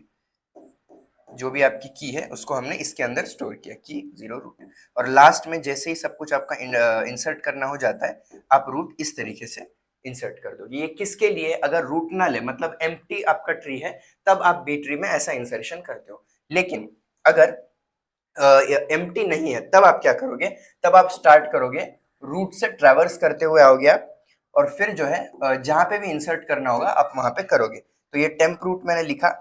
अब आपको क्या करना है, आपको चेक करना है कि आप इंसर्ट कर सकते हो क्या, जहां पे आपको इंसर्ट करना है वहां पे। तो उसके लिए आप लिखोगे if the root is equal to 2t-1, then. तो इसका मतलब क्या है, अगर रूट फुल है तो अब आपको क्या करना पड़ेगा, आपको स्प्लिट करना पड़ेगा। देखो जब भी आपको इंसर्ट करना होता है, मान लो यहाँ पे मैं 3 कीज इंसर्ट कर रहा हूँ, 4 6 7 ऑलरेडी है, मुझे एक की इंसर्ट करना है, मुझे 5 इंसर्ट करना है। तो अब 5 इंसर्ट करना है तो 5 यहाँ पे आएगा 4 5 6 7, और ये जो 6 है ये आपका स्प्लिट होके ऊपर चला जाएगा, 4 5 लेफ्ट में और ये 7 में चले जाएंगे। तो ये कंडीशन चेक करने के लिए आप 2t-1 है क्या वो रूट चेक करते हो। यहाँ पे टी क्या है, डिग्री होती है आपकी। ये अब हमने नहीं देखा, हमने ऑर्डर देखा है। ऑर्डर को डिग्री से मत कंपेयर करो, दोनों अलग चीज है। मतलब ऑर्डर जो भी होता है आपका वो क्या होता है, ऑर्डर मतलब कितने चिल्ड्रन वो होल्ड कर सकता है, लेकिन T is the minimum degree. ठीक है, तो 2t-1 कीज अगर है उसके अंदर रूट में, तो इसका मतलब हो जाएगा कि वो फुल है। तो अब इस केस में आपको क्या करना पड़ेगा, एक नया नोड अलोकेट करके स्प्लिट करना पड़ेगा। तो एक नया नोड हम अलोकेट कर रहे हैं, जो भी हमको इंसर्ट करना है, और उसको हम रूट पे भेज देंगे। ये हमारा नया रूट बनने वाला है। तो यही लिख रहा हूं मैं यहाँ पे, रूट एस। क्यों ये नया रूट बनने वाला है, क्योंकि स्प्लिट करके हम इसको ऊपर ले रहे हैं, और ऊपर लेने के बाद जो पहले रूट था वो लेफ्ट राइट में जो है चला जाएगा आपका। और ये लीफ होने वाला है क्या आपका, एस। लीफ नहीं होने वाला है क्योंकि ये स्प्लिट होके ऊपर गया, तो इसको हम जो लीफ है क्या उसमें फॉल्स रखेंगे, और इनिशियली इसके अंदर कोई कीज नहीं रखेंगे हम, बस नोड ऊपर लेके जा रहे हैं, कीज नहीं रख रहे। और फिर जो हमारा पहला रूट था ये जो है हम इसको फर्स्ट चाइल्ड बना रहे हैं। देखिए ये मेरा रूट था 0 वाला, अब मैंने इसको चाइल्ड बना दिया यहाँ पे। अब जैसे ही ये काम हो जाएगा आपका, आप क्या करोगे, स्प्लिट कर दोगे चाइल्ड को, split child S comma 0 comma. ठीक है, ये जैसे ही हो गया आपका। अब देखिए जो भी नोड आपको इंसर्ट करना था वो आप इस तरीके से कर दोगे, इंसर्ट। ये एक हेल्पर फंक्शन है समझो, जो इंसर्शन का काम करता है। हम आधा अधूरा लिख रहे हैं इसमें, सूडो कोड है ये या एल्गोरिदम है। तो इसमें कैसा है, आप पूरी चीजें नहीं लिख रहे हो, ये स्प्लिट चाइल्ड के अंदर और क्या हो रहा है, स्प्लिट करने के लिए क्या क्या फंक्शनैलिटी है, इंसर्ट करने के क्या लिए क्या है, आप जस्ट एक जनरल आइडिया दे रहे हो कि कैसा होने वाला है। और फिर उसके बाद अगर ऐसा नहीं है, एल्स। एल्स का मतलब क्या है, अगर रूट फुल नहीं है, ये किसकी केस थी, अगर रूट फुल है, रूट फुल है तो आपको स्प्लिट करना पड़ता है। अगर रूट फुल है ही नहीं, 1 4 बस इतना है, अब मुझे 7 इंसर्ट करना है और इसमें मैं 3 अगर रख सकता हूं तो मैं डायरेक्टली इंसर्ट करूंगा, कुछ स्प्लिट वगैरह का काम ही नहीं है। तो एल्स में हम वही करने वाले, डायरेक्टली इंसर्शन करेंगे, कुछ स्प्लिट वगैरह का काम नहीं। इंसर्ट टेम्प कॉमा की, और लास्ट में जो है आप जो रूट है उसको रिटर्न कर देना। इस तरीके से आप इंसर्शन करते हो एक बी ट्री के अंदर। तो चलिए अब हम बात करते हैं deletion in a B tree में। तो डिलीशन कैसे किया जाता है, इसमें कुछ अलग अलग केसेस आप देखोगे, बट केसेस बहुत सिंपल है, आप आराम से जो है इन्हें समझ लोगे। तो देखिए सबसे पहली केस जो है डिलीशन में, वो होती है आपका जो नोड डिलीट करना है वो लीफ में होगा। तो उसके अंदर भी दो केसेस होते हैं। सबसे पहले कैसा है, अगर आप डिलीट करते हो so it does not violate the property of the minimum number of keys. वो मतलब क्या है उसका, देखो अगर ऐसा आपको ट्री दिखाई दे रहा है और आपको डिलीट करना है यहाँ से 32, तो आप 32 जैसे ही डिलीट करोगे तो कुछ यहाँ पे प्रॉब्लम नहीं होने वाला है, क्योंकि ऊपर का जो नोड है उसके लिए यहाँ पे वो कुछ ना कुछ नोड दे रहा है, यहाँ पे कुछ ना कुछ और यहाँ पे कुछ ना कुछ। ठीक है, 25। तो आपका ये जो नोड बनेगा सिंपल, मैं इतना ही पार्ट आपको ड्रॉ करके बताता हूँ, बाकी का तो सेम ही रहेगा। तो देखिए 30 33 आपका यहाँ पे आ जाएगा डिलीट करने के बाद, और अब यहाँ से 3 नोड्स है, तो देखिए 25 28 उसके लेफ्ट में, फिर यहाँ से जो है मैंने 32 डिलीट कर दिया, तो बस यहाँ पे एक ही नोड आएगी 31, और राइट में जो नोड आने वाली है वो है 35। तो इस तरीके से आप काम करते हो। फिर केस 1b में क्या है, ठीक है देखा नहीं आपने, तो देखो इस तरीके से डिलीशन के बाद आपको दिखेगा। फिर उसके बाद केस 1b में क्या है, deletion of the key violets the property. अब देखो, अब यहाँ से मैं अगर 31 डिलीट कर दूंगा तो ये 30 और 33 के 3 नोड चाइल्ड नोड्स होने चाहिए ना, यहाँ पे एक, यहाँ पे एक और यहाँ पे एक, लेकिन मैंने तो इसको डिलीट कर दिया। तो डिलीट करने की वजह से अब क्या होगा, आपको थोड़ा सा सेटिंग करना पड़ेगा। क्या करोगे आप, we borrow a key from its immediate neighbouring sibling node in order of left to right. ठीक है, इसका मतलब क्या है, अभी आप क्या करते हो, ये 28 को आप ऊपर भेजते हो और 30 को यहाँ पे नीचे ले लेते हो। तो कैसा होगा देखिए, ये 28 ऊपर चला जाएगा, उसका जो सिबलिंग है वो उसको ऊपर ले लेते हो आप 28, और साथ में जो है आ जाएगा उसके 33। देखिए ये 28 ऊपर चला जाएगा और ये 30 जो है नीचे आ जाएगा, जैसा मैंने कहा। 28 के लेफ्ट में कौन है, 25। 28 से बड़ी वैल्यू कौन सी है अब, 30, और 30 के राइट में कौन सी वैल्यू है, 35। ठीक है, तो जैसे ही आप ये डिलीशन करते हो आपको ये आंसर यहाँ पे देखने को मिलेगा, 25 30 और 35। बाकी का जो ट्री है वो सेम रहेगा, बट जहां पे चेंज होना था मैं बस आपको उतना ड्रॉ करके बताया मैंने। अब अगली जो केस है उसमें क्या होता है, if both the immediate sibling nodes already have a minimum number of keys. अब इनके already minimum number of keys है, तो आप क्या बोरो करोगे, किसी से आप बोरो नहीं कर सकते। तो इस केस में आप क्या करते हो, मर्जिंग करते हो आप। कैसे करते हैं वो भी मैं आपको बताता हूँ। देखो अब मुझे क्या करना है, यहाँ से मुझे 30 को यहाँ से डिलीट करना है। तो मैं जैसे ही 30 को डिलीट करूंगा तो ये 20 जो है इसको आप नीचे ले सकते हो और इसके साथ ज्वाइन कर सकते हो, तो ताकि बस 33 बचेगा अकेला। और अगर अकेला 33 बचता है तो उसके फिर 2 ही नोड्स रहेंगे, तो वही आपको करना है। यहाँ पे अकेला आप 33 को बचाओगे और ये वाली जो वैल्यू है उसको इसके साथ नीचे लगा दोगे, 25 28 यहाँ पे आ जाएगा, और राइट में जो है 35 आपका रहेगा। डिलीट हमने किसको किया, डिलीट हमने यहाँ पे 30 को इस तरीके से कर दिया। ओके, 33 25 28 35। तो ये एक केस थी। अभी हम जाएंगे अगले केस पे, केस 2। तो यहाँ पे क्या है, जो डिलीट करना है आपको वो इंटरनल नोड में होता है। अभी तक हमने जितने भी देखे उसमें डिलीट किसको कर रहे थे हम, लीफ नोड को। अब हमको बीच में से डिलीट करना है। तो देखिए इंटरनल नोड जिसको हमको डिलीट करना है, आप उसको उसके इन ऑर्डर प्रेडिसेसर से रिप्लेस कर दोगे डिलीट करने के बाद उसकी जगह को। तो वो कैसी होगी, तो देखो इन ऑर्डर प्रेडिसेसर क्या होता है वो आपको पता होना चाहिए। इसका जब आप इन ऑर्डर ट्रेवर्सल करते हो, किसी भी बाइनरी सर्च ट्री का, मल्टीवे ट्री का आप इन ऑर्डर ट्रेवर्सल करते हो, तो वो हमेशा असेंडिंग ऑर्डर में होता है। तो अगर मुझे 33 का इन ऑर्डर प्रेडिसेसर चाहिए, मतलब उसके पहले की वैल्यू, तो असेंडिंग ऑर्डर में 33 के पहले क्या आएगा, 32। फिर उसके बाद कौन आएगा, 35, जैसे कि यहाँ पे दिख रहा है 35 34 तो है नहीं, तो असेंडिंग ऑर्डर में जा रहे हो तो इसका प्रेडिसेसर 32 है। तो आप 32 से इसको रिप्लेस कर दोगे और आपका जो काम है वो हो जाएगा। तो देखिए ये मैंने डिलीट कर दिया यहाँ से, तो बचा कौन, बस 30 बचेगा यहाँ पे। और फिर साथ में आप क्या करोगे, इसको प्रेडिसेसर से रिप्लेस कर दोगे, तो 30 के साथ यहाँ पे 32 आ जाएगा। और 3 नोट्स जो है से निकालने हैं आपको। सबसे पहला है 25 और 31 जो है यहाँ पे रहेगा बचा हुआ, और राइट में कौन है, 35। ठीक है, तो इस तरीके से डिलीशन के बाद आपको आंसर दिखाई देना चाहिए, 30 32 25 31। अब नेक्स्ट कौन सी केस है, if either child has exactly a minimum number of keys then merge the left and the right children. अब मुझे क्या करना है, 30 डिलीट करना है। अब क्या मैं 30 का इन ऑर्डर प्रेडिसेसर ले सकता हूँ, यहाँ पे नहीं ले सकता। अगर मैं वो लूंगा तो फिर यहाँ पे ये 25 चला जाएगा और ये नोड किसको पॉइंट कर रहा है फिर। तो ये केस में आप क्या करते हो, मर्ज the left and right children. तो अब ये 30 को आप एज इट इज डिलीट करोगे यहाँ से, और ये लेफ्ट और राइट जो चाइल्ड नोड्स है उसके उनको एक साथ मिला दोगे तो क्या होगा, बचेगा सिर्फ 32 अकेला और इसके सिर्फ 2 पॉइंटर होंगे आप, क्योंकि आप ये दोनों को मर्ज कर दोगे तो यहाँ पे 25 31 हो जाएगा और राइट में क्या हो जाएगा, अकेला 35 बचा होगा। ठीक है, मैंने जैसे ही 30 को डिलीट किया तो आपका जो आंसर है कुछ इस तरीके से आएगा डिलीशन के बाद। Okay, and the next is if the target key lies in an internal node. अब देखो ये थोड़ा सा अलग है, यहाँ पे कैसा है, मुझे इसको डिलीट करना है। अब मैं अगर इसको डिलीट करता हूँ तो मैं क्या कर सकता हूँ, इसके इन ऑर्डर प्रेडिसेसर से रिप्लेस करो, वो भी कुछ काम नहीं करने वाला, फिर ये नोड ब्लैंक हो जाएगी, फिर उसके बाद आप यहाँ पे मर्जिंग भी नहीं कर सकते। तो ऐसा जब हो जाता है कभी, तो आपको क्या करना है, ट्री के हाइट को कम करना है। तो आप क्या करोगे, ये जो ऊपर वाली नोड है इसको इसके साथ जोड़ दोगे और फिर से आपका ट्री रीडिजाइन कर दोगे। तो देखो 20 और 35 यहाँ पे साथ में मिल जाएंगे और फिर यहाँ पे आप सबको जोड़ोगे 1 2 3। तो देखो 20 से छोटे वैल्यूज कौन से, 5 और 15।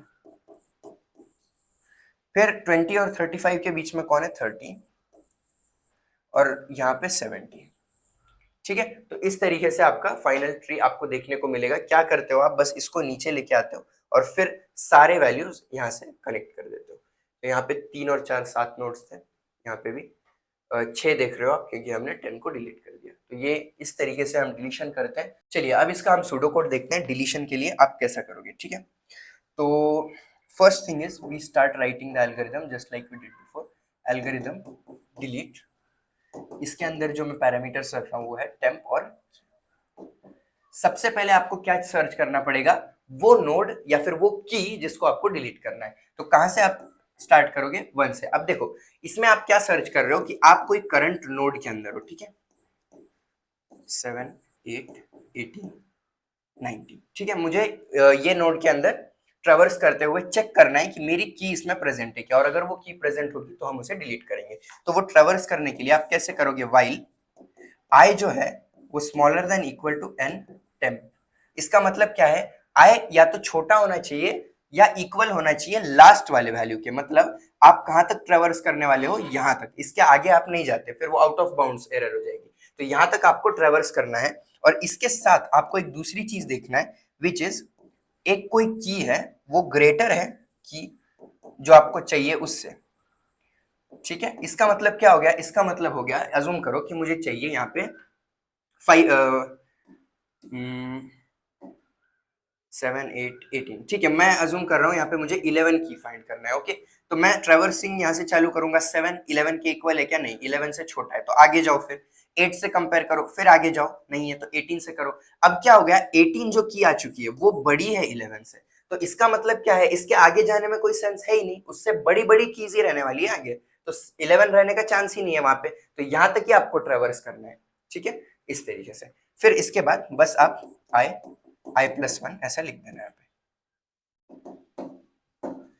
मतलब आप एक एक सिक्वेंशियली जो है ट्रैवर्स करते जा रहे हो। अब इफ में मैं लिखूंगा कि ट्रैवर्स करने के बाद मुझे वो की मिल गई जहां पे मुझे जिसको डिलीट करना है, तो फिर आप चेक करते हो वो है क्या। तो आपका आई जो है या तो लेस देन या इक्वल टू टेम्प होना चाहिए, मतलब लास्ट तक जो आपको की मिली है। और साथ ही साथ जो की है, देखिए मैंने यहाँ पे ग्रेटर देन लिखा था, अब मैं इक्वल लिख दूंगा, मतलब मुझे वो की मिल गई।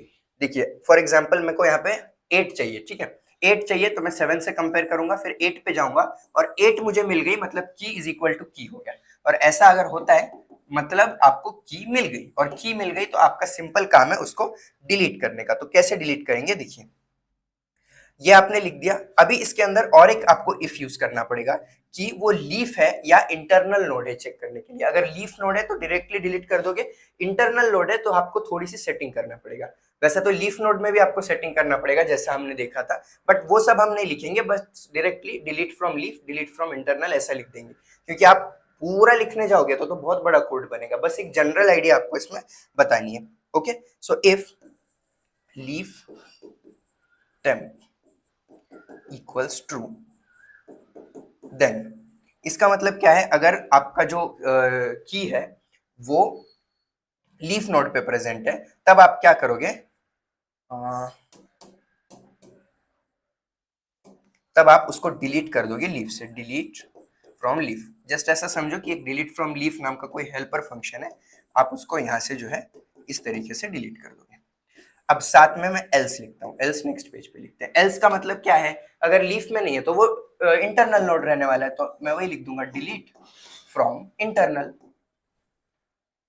पैरामीटर से इसमें टेम्प कॉमा आई। इस तरीके से जो है हमने एक केस देख ली जहां पे जो नोड आपको चाहिए, की आपको चाहिए, वो करंट नोड में ही प्रेजेंट थी। बट ऐसा थोड़ी ना होगा हमेशा, इसके अंदर भी बहुत सारे नोड्स होने वाले, तो यहाँ पर भी कहीं आपकी की प्रेजेंट रह सकती है, कहीं यहाँ यहाँ यहाँ, तो आपको वहां भी ट्रेवर्स करके देखना पड़ेगा। तो केस 2 अभी आप कैसे देखोगे, देखो, if leaf temp equals to true then return null. ये मैंने क्यों लिखा, देखिए मैं ट्रैवर्स कर लिया और फिर हमने देखा ये नोड में हम ट्रैवर्स कर रहे थे, लेकिन लीफ नोड पे आप आए और लीफ नोड जो है वो ट्रू है और उसके अंदर कुछ है ही नहीं, तो आप नल रिटर्न कर दोगे यहाँ पे, मतलब की आपको मिली ही नहीं कहीं पे और आप लीफ नोड पे ही हो, तो ट्रैवर्स करना ही नहीं है ना आपको, मतलब आपका जो ट्री है वो इतना ही है, इसके नीचे कोई कीज है ही नहीं और ये खुद लीफ नोड पे है और यहाँ पे आपको जो की चाहिए था, मुझे 10 चाहिए था, वो मुझे मिला ही नहीं, तो मैं सीधा सीधा नल रिटर्न करूंगा कि वो की है ही नहीं, तो आप उसको डिलीट कर ही नहीं सकते अगर है ही नहीं तो। फिर इसके बाद आपको क्या करना है, अब आपको नीचे नीचे जो है जाना है, ठीक है। तो नीचे नीचे जाने के लिए मतलब डिसेंड करना है ना आपको अगले नोड्स के अंदर, तो उसके पहले आप चेक करोगे क्या इनफ कीज है क्या वहां पे डिसेंड करने के लिए। अगर नहीं है तो आप एक हेल्पर फंक्शन यूज करोगे फिल, जिसके वजह से अगर वहां पे मिनिमम नंबर ऑफ चिल्ड्रन नहीं है जितने आपको चाहिए, वो खुद उसे फिल कर देगा। तो वही चेक करेंगे हम, if n child temp is less than t then fill temp comma i, ठीक है। ये फिल फंक्शन के वजह से आप जो है यहाँ पे अगर लेस देन टी नहीं है, मतलब टी चाहिए आपको, मिनिमम नंबर ऑफ कीज या मिनिमम नंबर ऑफ जो डिग्री है वो टी होनी चाहिए, लेकिन अगर टी नहीं है तो आप ये फिल फंक्शन से उसको सेट करोगे और जैसे ही आप सेट करते हो अब आप आगे आगे जा सकते हो। फिर इसके अंदर if I is greater than N temp plus 1, तब आप क्या करोगे, अगर ऐसा केस आती है आपको कि ये लास्ट वाले वैल्यू से बड़ा है जो कि नहीं होना चाहिए, तो अगर ऐसा है तो आपको थोड़ा सा सेटिंग करना पड़ेगा, तो फिर आप डिलीट फंक्शन यूज करोगे, डिलीट चाइल्ड आई माइनस 1, ठीक है। यहाँ पे ये +1 है तो नीचे आप डिलीट आई माइनस 1 करोगे टेम्प कॉमा, ठीक है। इस तरीके से जो है यहाँ पे डिलीट कर दिया जाएगा। अब साथ ही साथ एल्स के वाली केस में अगर ऐसा नहीं है, ये +1 नहीं है, ठीक है, तो फिर आप बस डिलीट चाइल्ड करोगे आई, आई माइनस 1 आपको करने की जरूरत नहीं है, तो डिलीट चाइल्ड स्कोर आई टेम्प,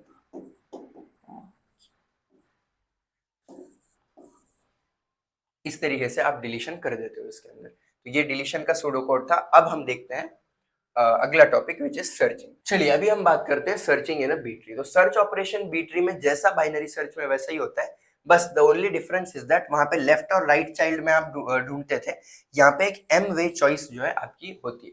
अब अज्यूम करो कि मेरी की जो है 17 है, मैं को 17 इसके अंदर से ढूंढना है, तो मैं कैसे ढूंढूंगा, देखिए सबसे पहले मैं 11 को कंपेयर करूंगा 17 के साथ, मतलब मेरी की 17 से कंपेयर होगी, 11 से बड़ी है की, फिर उसके बाद बड़ी अगर है तो वो राइट में जाएगी, तो आप फिर की को 16 से कंपेयर करोगे, आपको पता चलेगा फिर भी आपकी की बड़ी है। फिर आप 18 से कंपेयर करोगे उसको, 18 से आप कंपेयर करोगे तो उससे छोटी है, मतलब 16 से बड़ी 18 से छोटी है, तो आपका की यहाँ पे प्रेजेंट। फिर यहाँ से आप जाते हो और यहाँ से आप 1 बाय 1 सारे जो है, यहाँ पे तो नहीं जाओगे आप क्योंकि 16 के बाद है और 18 के पहले, ये तो समझ गया ना आपको, तो डायरेक्टली आपकी को 17 से कंपेयर करोगे और फाइनली आपको जो नोड चाहिए वो आपको मिल जाएगा। तो बाइनरी सर्च ट्री में जैसा ही सर्च करते हो आप, वैसे ही इसमें किया जाता है। तो चलिए अब हम बात करते हैं बी प्लस ट्री के बारे में। तो बी प्लस ट्री क्या है, ये भी एक self balancing tree data structure है जो आप डेटाबेस फाइल सिस्टम में यूज करते हो, जिससे आप इंसर्शन डिलीशन सर्च ऑपरेशंस जो है एफिशिएंटली कर पाओ। फिर इसके बाद की फीचर्स की अगर हम बात करें तो देखिए सबसे पहले जो फीचर है वो है all keys are stored at the leaf level. इसके अंदर कैसा होता है, सारे के सारे नोड्स जो है, देखिए इसका डिजाइन बी ट्री जैसा ही होता है, but only the thing is B tree के अंदर इंटरनल नोड्स के अंदर भी डेटा होता है, बट इंटरनल नोड्स में इसमें डेटा नहीं होता, इसमें सिर्फ लीफ नोड में डेटा होता है। इंटरनल नोड्स जो भी होते हैं अंदर के, वो सिर्फ नेविगेशन दिखाते हैं इसको, बाकी सारा का सारा डेटा सिर्फ लीफ नोड्स में स्टोर होता है। लीव्स जो है आपके लिंक्ड होते हैं। यहाँ पे पहले लिंक नहीं होते थे। बाकी यहाँ पे जितने भी लीव्स है, मतलब ये देखिए कुछ इस तरीके का अगर आपका ट्री है, ठीक है, यहाँ पे कुछ 3 नोड्स है आपके, तो ये तीनों के तीनों ना लिंक्ड होते हैं और लिंक लिस्ट की तरह ये काम करते हैं बॉटम पे। और फिर उसके बाद ट्री आपका बैलेंस्ड होता है। बैलेंस्ड होने की वजह से जो है सारे लीफ नोड सेम डेप्थ पे होते हैं, तो आपकी लोगैरिथमिक हाइट होती है। लोगैरिथमिक हाइट होने की वजह से टाइम कॉम्प्लेक्सिटी भी इसकी big O of log n कम होती है। और हायर फैन आउट का मतलब है कि आप जो ट्री का ऑर्डर है वो बहुत ज्यादा रख सकते हो। और अगर ट्री का ऑर्डर आप बहुत ज्यादा रखोगे, मतलब अभी यहाँ पे ट्री का ऑर्डर कितना है, 3 है, अगर आप बड़ा ऑर्डर रख रहे हो 7 8 वगैरह, तो उससे कैसा होगा, आपके जो ट्री की हाइट है वो कम होगी। डेटा आपको जो भी इंसर्ट करना है वो वहीं का वहीं इंसर्ट होगा, क्योंकि साथ के साथ कीज एक साथ इंसर्ट हो जाएंगे। लेकिन अगर कम है तो फिर आपको ट्री बड़ा बनाते बैठना पड़ेगा। तो हायर फैन आउट का मतलब है जो कीज बाहर जा रहे हैं वहां से, जो चाइल्ड नोड्स है वो ज्यादा होते हैं, और ज्यादा होने की वजह से जो लेवल्स कम होते हैं और डिस्क एक्सेस आपका फास्ट हो जाता है। एग्जाम्पल की बात करें तो देखिए ये एक बी प्लस ट्री का यहाँ पे एग्जाम्पल दिया हुआ है, जहां पे ये जो है ये सारे आपके इंटरनल नोड्स है, और इंटरनल नोड्स के अंदर डेटा स्टोर नहीं होता। ये बहुत मेजर डिफरेंस है इसमें। यहाँ पे इंटरनल नोड्स में डेटा नहीं रहता, बी ट्री में लेकिन होता है। और यहाँ पे सारे के सारे नोड्स जो है वो लिंक लिस्ट में होते हैं बॉटम पे। ये लिंक लिस्ट की तरह काम करते हैं, और वहां पे बी ट्री में लिंक लिस्ट नाम की कोई चीज नहीं होती। तो इस तरीके से जो है इसमें होता है बी प्लस ट्री में। अब एक बी प्लस ट्री हम बनाते हैं ऑफ ऑर्डर 4। अब ऑर्डर यहाँ पे हमको क्या दी हुई है, 4। अब ऑर्डर 4 है तो इसका मतलब है नंबर ऑफ कीज आप इसमें कितने स्टोर कर सकते हो, 3। तो चलिए 3 कीज लेके हम स्टार्ट करते हैं। ऑलरेडी असेंडिंग ऑर्डर में ये 1 4 7, तो मैं इसको एज इट इज इंसर्ट कर देता हूँ। मैंने इसको इंसर्ट कर दिया। अब मुझे क्या इंसर्ट करना है, 10। तो देखिए मैं जैसे ही 10 इंसर्ट करूंगा ये 4 हो जाएंगे। 4 कीज क्या मैं स्टोर कर सकता हूँ, तो फिर अब मुझे 10 भी इसके अंदर इंसर्ट करना है। तो वो कैसे होगा, देखिए सीक्वेंस मेरी बन जाएगी 1 4 7 10। और 1 4 7 10 में आप बोलोगे मिडल कौन है, 4 है या 7 है, तो यहाँ की वैल्यू लेते जाओ वहां से। तो फिर इस तरीके से आप 7 मिडल लो, उसको ऊपर लो, और 1 4 को लेफ्ट में और 10 को राइट में कर दो। तो कैसे होगा, 7 आपका टॉप नोड बन जाएगा, 1 4 जो है लेफ्ट में आएंगे, और राइट में जो है आपका 10 हो जाएगा। लेकिन ओके 10 नहीं होगा। बी प्लस ट्री में आप कैसा करते हो, एक आपको ट्रिक बता दो क्या करना है आपको बी प्लस ट्री के अंदर। जब भी जिस भी नोड को आप स्प्लिट करके ऊपर लेते हो, ये देखो 7 लिखा ना आपने, तो first thing first that you need to do is 7 फिर से लिख दो यहाँ पे। जिसको आपने स्प्लिट किया पहले उसको प्रेफरेंस देके पहले लिखो, क्योंकि इसमें कैसा होता है हर नोड, ये पूरे के पूरा डेटा आपको लीफ नोड्स में दिखना चाहिए। इंटरनल नोड्स में वो दिखे ना दिखे वो तो जब दिखना है दिखेगा, नहीं दिखना है नहीं दिखेगा। बट लीफ नोड में कंपलसरीली आपका ये सारा डेटा होना चाहिए। तो जिसको स्प्लिट करके ऊपर लिखा पहले आप उसको लिख दो एज इट इज उसके राइट में। फिर 7 के साथ यहाँ पे कौन रहेगा, 10, और लेफ्ट में कौन रहेगा, 1 और 4। इस तरीके से आप डेटा इंसर्ट करते हो। अब मुझे कौन इंसर्ट करना है, 17 इंसर्ट करना है। तो मैं 7 के राइट में जाऊंगा, और 7 के राइट में 7 10 और यहाँ पे जो है 17 में इंसर्ट कर सकता हूँ। अब मुझे 21 इंसर्ट करना है, तो मैं 7 के राइट में जाऊंगा, सीक्वेंस क्या बन जाएगी, 7 10 17 और 21। तो अब मेरे को 17 ऊपर लेना पड़ेगा और वो दोनों को फिर स्प्लिट करना पड़ेगा। तो देखिए अब मैं 17 को ऊपर ले रहा हूं, तो मतलब 17 7 के साथ जुड़ जाएगा। अब 7 17, और अब यहां से देखो एक की यहाँ पे, एक यहाँ पे, और एक यहाँ पे। अब 7 के लेफ्ट में कौन है, 1 और 4 बचे थे, तो मैं 1 और 4 एज इट इज लिख देता हूँ। फिर 7 के आगे कौन है, 7 10 खुद 7 10। अभी मैंने आपको क्या बोला, जिसको स्प्लिट करके आप ऊपर भेजते हो उसकी की कंपलसरीली याद से लीफ नोड में लिखो। ये बिल्कुल मत भूलना, आप ये लिखना 17, और उसके साथ कौन है अभी जो हम इंसर्ट कर रहे हैं, 21। इस तरीके से हमारे यहाँ तक काम हो गया। अब किसको इंसर्ट करना है, 31 को। तो देखिए 17 के राइट में जाएगा ऑब्वियसली 31, और यहाँ पे आप 31 डायरेक्टली इंसर्ट कर सकते हो। आप मत करना, आप आंसर में जब लिख रहे हो तो ये एक स्टेप के बाद नाउ इंसर्टिंग 31, और फिर से ट्री बना के इंसर्ट करके बताना। अब 25 इंसर्ट करना है, मतलब वो भी देखिए यहीं पे आना चाहता है 17 के आगे। सीक्वेंस क्या बनेगी मेरी, देखिए 17 21 25 और 31।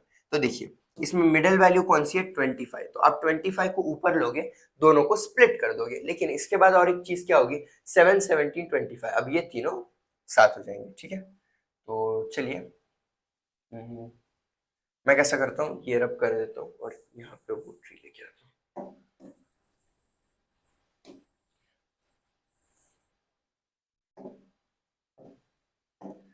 7, 17 और 25, ठीक है। ये भी बनाइए तो थोड़ा सा प्रॉपर दिखेगा। और 7 के लेफ्ट में कौन थे, 1 और 4। और इसके 7 के राइट में कौन है और 17 से छोटे कौन है, 7 और 10 थे। फिर 17 के राइट में लेकिन 25 से पहले, तो देखो 25 के लेफ्ट में कौन है, 17 और 21, 17 और 21। अब इसके राइट में कौन है, इसके राइट में 31 है, लेकिन आपने स्प्लिट करके किसको ऊपर लिया है, उसको पहले तो लिखो 25 एज इट इज और फिर 31, ठीक है। क्यों लिख रहे हो आप, क्योंकि सारे के सारे नोड्स आपको लीफ नोड में चाहिए, डेटा यहाँ पे स्टोर होता है, यहाँ पे डेटा स्टोर नहीं होता, ठीक है। यहाँ तक आपका काम हो गया। अब नेक्स्ट मुझे 19 इंसर्ट करना है। तो 19 कहाँ पे आएगा, देखिए 17 के बाद 25 के पहले, मतलब 19 आपका जो है यहाँ पे आने वाला है। तो अगर मैं इसको यहाँ यहीं पे लिख दूं तो ये देखिए 17, 19, 21।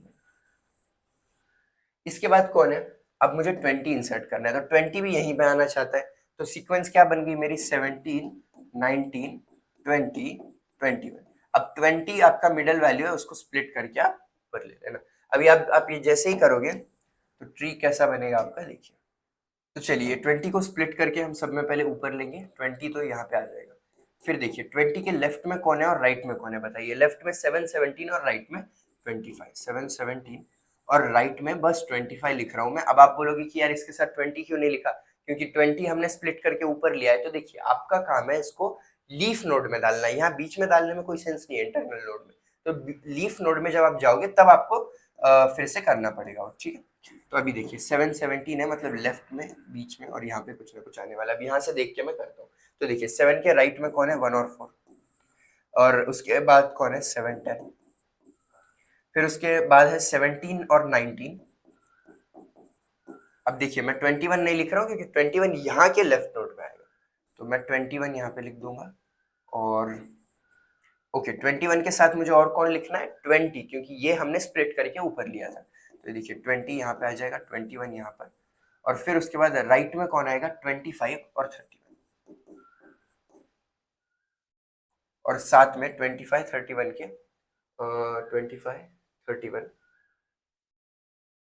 25 is the last thing that we added. 20 तक हमने ऐड किया है ना, तो यहाँ पे इस तरीके से हो जाएगा काम आपका। अब देखिए यहाँ तक हमने ट्री बना दिया।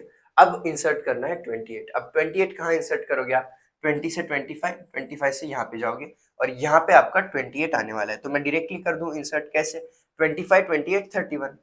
लीफ नोड में इंसर्ट करना है तो ज्यादा कुछ सोचने की जरूरत नहीं है, डायरेक्टली आप कर सकते हो। तो यहाँ पे 25, 28 और यहाँ आ गया 31। अब इसके बाद कौन इंसर्ट करना है मुझे, 42 इंसर्ट करना है। तो 42 कैसे जाएगा, 25 के राइट में जाएगा। 25 के राइट में अगर 42 जा रहा है तो कहाँ आएगा 42, यहाँ पे। लेकिन आप मैक्सिमम कीज कितने स्टोर कर सकते हो, सिर्फ 3। तो यहाँ पे फिर आपको वही काम करना पड़ेगा। 42 यहाँ पे अगर आ रहा है तो 25, 28, 31, 42, और जो आपकी वैल्यू है ये 31, ये ऊपर चली जाएगी। मतलब आपका 31 कहाँ आएगा, इसके बाजू में आएगा, ठीक है।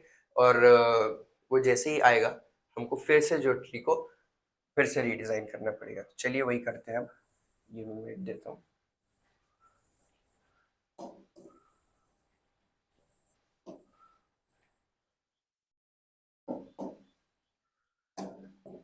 Let's do that again. Start करते हैं 20 से। 20 के लेफ्ट नोड और राइट नोड कौन है, 7, 17। और अब राइट में कौन आएगा, 31 को हमने ऊपर लिया ना, यहाँ से 31 को यहाँ पे डालोगे साथ में। तो 25, 31। अब 7 के लेफ्ट में है 1, 4, राइट में कौन है, 7, 10। इसके राइट में कौन है, 17, 19। अब इसका भी वही सेम हम यूज करेंगे। तो देखिए इसके लेफ्ट में कौन है, 25 के लेफ्ट में था 20 और 21। और 25 के राइट में कौन है, 25 के राइट में देखिए 25 खुद है, और 28, और फिर 31 के राइट में कौन है 31, और साथ में हम जो अभी लेटेस्ट ऐड कर रहे हैं 42। देखिए 31 के लेफ्ट में 25 28 ये दो, और वो 31 42 खुद। तो इस तरीके से हमने बी प्लस ट्री भी बना दिया। चेक कर लो आप, आंसर इस तरीके से आएगा। चाहे तो आप फिर से ये क्वेश्चन खुद सॉल्व करने की कोशिश करो। So let me just check. हाँ, ये आंसर जो है बिल्कुल सही है। Now let's go to the next part which is now the sudoku.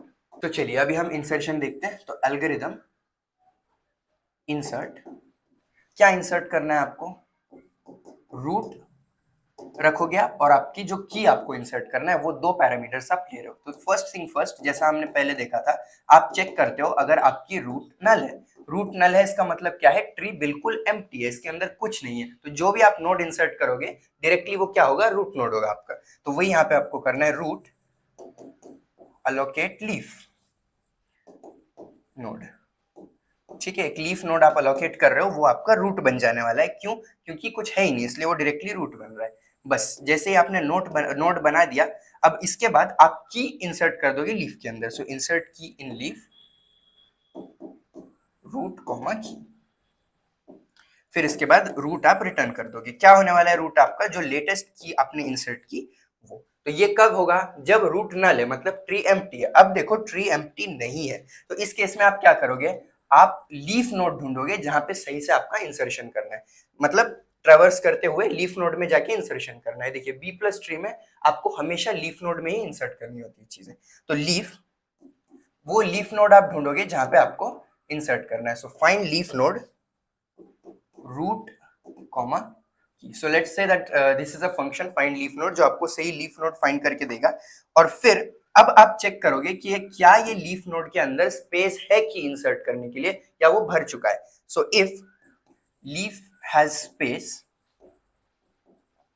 Then अगर लीफ के अंदर स्पेस है तब आप क्या करोगे, इंसर्ट कर दोगे जो की आपको इंसर्ट करना है। सो इंसर्ट की इन लीफ रूट कॉमा, गए लीफ नोड के पास जगह थी, डायरेक्टली आपने वहां पे इंसर्ट कर दिया। अगर ऐसा नहीं है, वहां पे जगह नहीं है, तब आपको क्या करना पड़ेगा, जो नई लीफ है उसको आपको स्प्लिट कर देना पड़ेगा। Split leaf, leaf comma, split करके क्या करोगे, उसे ऊपर लेके जाओगे। ठीक है, ऊपर लेके जाने का मतलब है आप उसे प्रमोट कर दोगे। सो प्रमोट की न्यू लीफ डॉट फर्स्ट। तो स्प्लिट करने में आप प्रमोट करके उसे ऊपर लेके जाओगे, और जैसे ही आपने प्रमोट किया, वो प्रमोट की हुई नोड को आप पेरेंट नोड के अंदर इंसर्ट कर दोगे। ठीक है, so how is that done, root insert in parent root comma leaf comma promote key और न्यू लीफ आपकी। इतने इसमें पैरामीटर्स होने वाले, सारे जो भी आपने की प्रमोट की है उसको आप इंसर्ट कर दोगे, और लास्ट में रूट रिटर्न कर देना इसमें। इस तरीके से आप इंसर्शन करते हो बी प्लस ट्री के अंदर। अब हम देखते हैं डिलीशन। तो चलिए अब बात करते हैं हम deletion in a B plus tree. तो डिलीशन बी प्लस ट्री में बहुत ज्यादा सिमिलर है जैसा हमने बी ट्री में देखा था। सबसे पहली केस क्या है कि आपको लीफ नोड से डिलीट करना है, और मिनिमम नंबर ऑफ कीज जो है वो ज्यादा ही है। तो इसमें क्या हो जाता है, आपको कुछ नहीं करना पड़ता, बस 40 को एज इट इज डिलीट करते हो, कुछ चेंज नहीं करते। मैं बस इतना ट्री बना के बताता हूँ आपको।